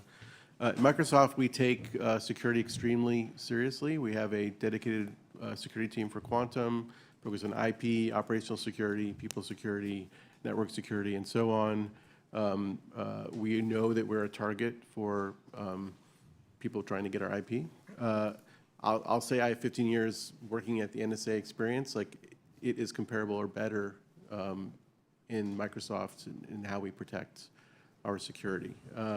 I think, but at the end of the day, you have to balance risk. What are you trying to move fast on? What are what can be fundamental research, and what is the core stuff that you need to protect absolutely to protect the future of the technology investment, and then farm it out in those specific ways. That's how I think the country, from agencies' perspective, from companies' perspective, that's how you can move the technology forward, explore new ideas, while also reap the benefits of getting first to market. So you just said you have to decide which part of quantum you want to work on first, as if to say that you kind of let down your guard a little bit? No, like you have to make a determination at the beginning of, I need the best ideas because these are fundamental science topics. Like, it's best for universities to work on these ideas because I don't know the answer, it may not pan out, they're extremely high risk. Whereas I have a very good idea of what I want to build. I know engineering-wise what needs to happen. Those are the things I would protect, and setting that balance right is critically important to us being first to market. So this is probably a rhetorical question. Is there a quantum method to have a quantum firewall to keep quantum information from being released? If I haven't confused you, I can keep talking. Not that I know. It comes down to human beings making risk assessments about how do we balance the risk of going as fast as possible with protecting the things that we think are most important. Okay, Dr. Chou, I'm coming to you now. You talked about having 60 universities, I think, that y'all were engaged with. We have a lot of foreign nationals over here. How do we protect the loss of intellectual property in that instance going overseas? What, do y'all have a firewall? Do y'all have, how do you do it? Yeah, thanks for the question. As you noted, we work with over 60 universities. For us, that's incredibly important because there is expertise in academia that we want to partner with, absolutely. Look, Google takes our IP extremely seriously. We have business reasons to do so and also national security. As a company, Google has enormous number of security procedures, both in terms of physical and digital security. Quantum is considered a special crown jewel on top of what the company already does globally. We take that extremely seriously. So as you mentioned in our work with universities, we actually have very special agreements where we have carefully thought about how IP is shared. We protect it incredibly carefully, and we work very closely with law enforcement as well. If you had to guess, you're talking about 60 universities. Of those 60 universities, how many students would you guess that is? Is that 600 students, 6,000 students? That we work with, I would say, roughly a handful of students at each of these universities. So let's say 200. 60 times 5 would be, or 300 or 200, okay. Sure. So of those 200, are you able to vet them so that if they came from some of the countries that are actually into stealing intellectual property? Yeah, we work very closely with the faculty at these universities and with the universities themselves to ensure that we are doing the very best that we can. Mr. Shadbolt, would you want to weigh in on that? Do you all have a firewall for losing intellectual property? So, Congressman, of course, we take that extremely seriously. That's my responsibility as a board member and founder of the company. We have a very experienced Chief Information Security Officer. We have facial recognition on our labs. We do red team exercises on our computer security. We do everything in our power. But again, I will emphasize that we are as serious and as invested as we possibly can be in doing that ourselves. This is one of the areas where there is a great opportunity for the NQIA, for government, to help smaller organizations like ours to actually secure this information. And we work with various government agencies to get advice, basically, on how we protect our information. All right, well, I'm over my time. I appreciate that. I thank you all for your responses. Mr. Chairman, I yield back. And now the gentlewoman from Ohio, Ms. Sykes.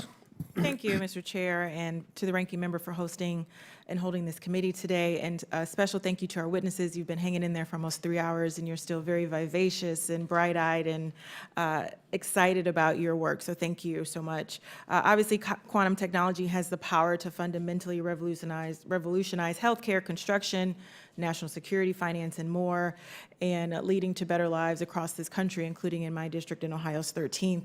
In 2021, the IBM Quantum System 1 was installed at the Cleveland Clinic. It's just outside my district, but it's certainly still important to Northeast Ohio. This is the first quantum computer in the world uniquely dedicated to healthcare research. With this system, researchers at the clinic will be able to accelerate biomedical discoveries that will improve and hopefully save lives. But we cannot take full advantage of quantum technologies if we don't have a secure infrastructure to support our innovation and keeping it secure here in the United States.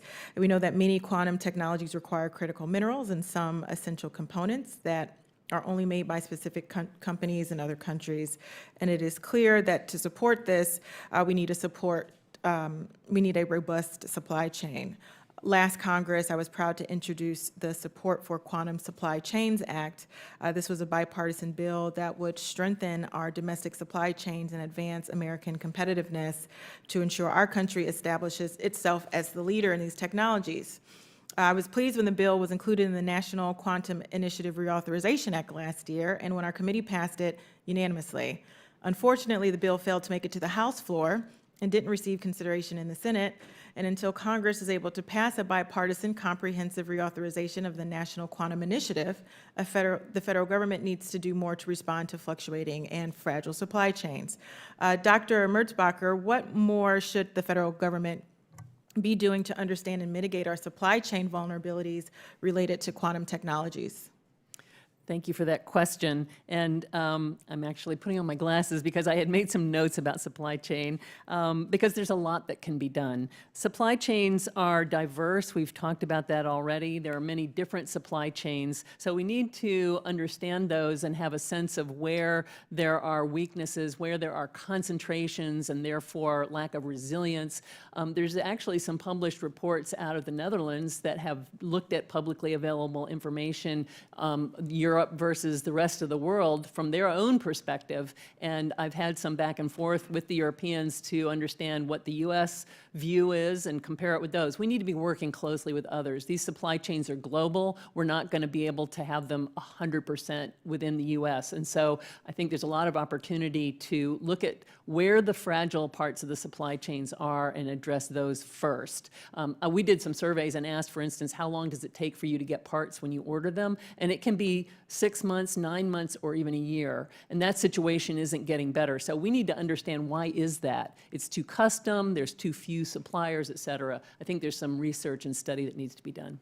Well, thank you. Well, after 3 hours, I'm glad that this was still a new, fresh question for you, and you hadn't already addressed it. And I'm interested in including, especially how the tariffs conversation will impact the supply chains and some of the things that you just mentioned with getting very unique parts from all over the world.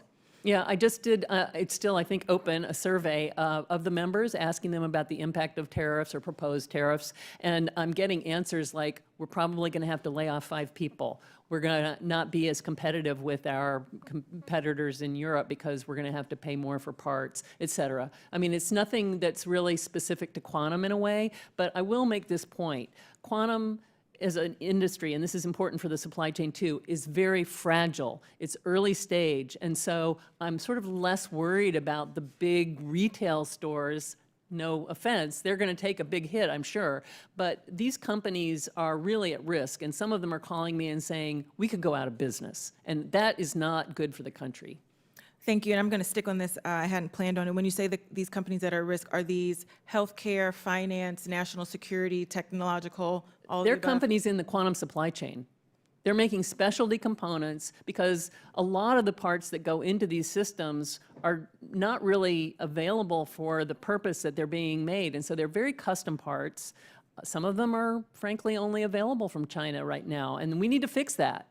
But cutting off access to those is going to really harm the developers and the researchers. Some of these people sell their parts into university and government research labs, and they're being impacted. So that's having a big impact even on our research ecosystem.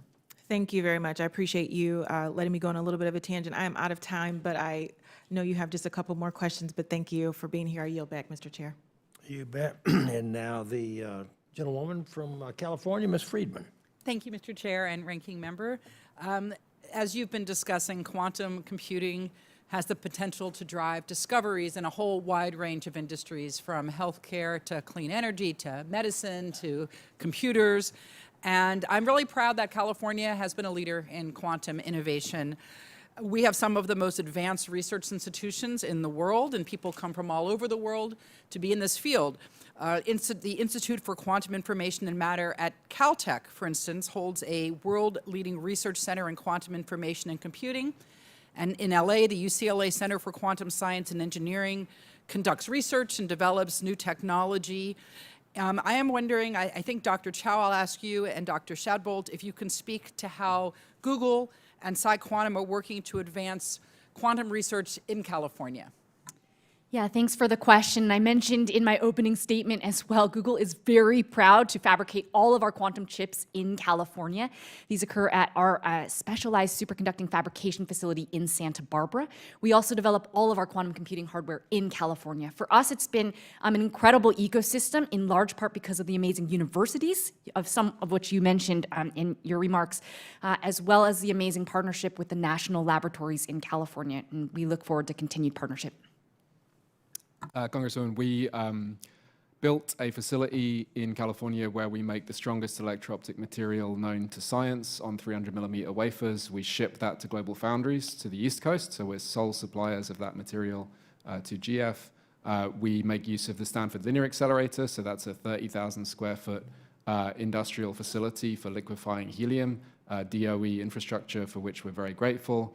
And we're just now moving into a 100,000 square foot facility where we're scaling up production of blades, BTO material, fiber attach, et cetera. Our headquarters is in California. I will say we came to Silicon Valley because it is an incredible place to make chips and develop this kind of technology. I am also tremendously excited that we are now extending that technology more broadly into the rest of the United States. I think that's a tremendously exciting situation. Yes. I'll just say quickly that Microsoft has one of our major quantum outposts at Santa Barbara. I've made many flights in LAX over my career, so thank you for everything you're doing. Thanks. There'll be a people mover there very soon. Dr. Merzbacher, these companies are all engaged in the Quantum Economic Development Consortium's efforts. How are you leveraging California's unique strengths to drive national progress in quantum science? And what more could we do at the federal level to continue to make sure that California remains that hub of innovation and manufacturing? Sure. We have a ton of members that are based in California. I will add that another big player that's not here at the table is Amazon, and they are partnering with Caltech. So that's another example of a company that sees the existing value of working with California researchers. Of course, there's the great university system, and then federal labs like Lawrence Berkeley, SLAC, and others that are based in California. So they're all part of the federally funded quantum ecosystem, frankly. We did meet in California in March. The consortium had a plenary meeting, and we had a speaker from the state who came and talked about the sort of beginnings of a quantum initiative, state-based quantum initiative in California. And I think that's fantastic because that's going to sort of pull together and coordinate what's going on across the state and be able to leverage federal opportunities with those. So kudos to California. Sure. So these projects are giving really good jobs and helping kids who want to go into STEM have a place to land. And they'll also drive our economy through the sales that we do to the rest of the world, right? We want to be at the front of this information arms race, if you will. But we can't lead if we're dismantling the infrastructure that supports so much of this research. The Trump administration's proposed slashing the NSF's budget by 55% and firing half of its workforce. I believe this is a very reckless move that's going to really hurt our ability as a nation to compete technologically with the rest of the world, because they are certainly putting resources and their federal resources behind this kind of research. China's investing billions of dollars building national quantum labs, and they're rapidly expanding their workforce. And I don't see how you can usher in a golden age of American innovation if you're gutting the agency and the sciences behind it. So I'm wondering if any of you want to talk about how important that federal partnership and that federal support is to our efforts to be at the front of the world at developing these technologies.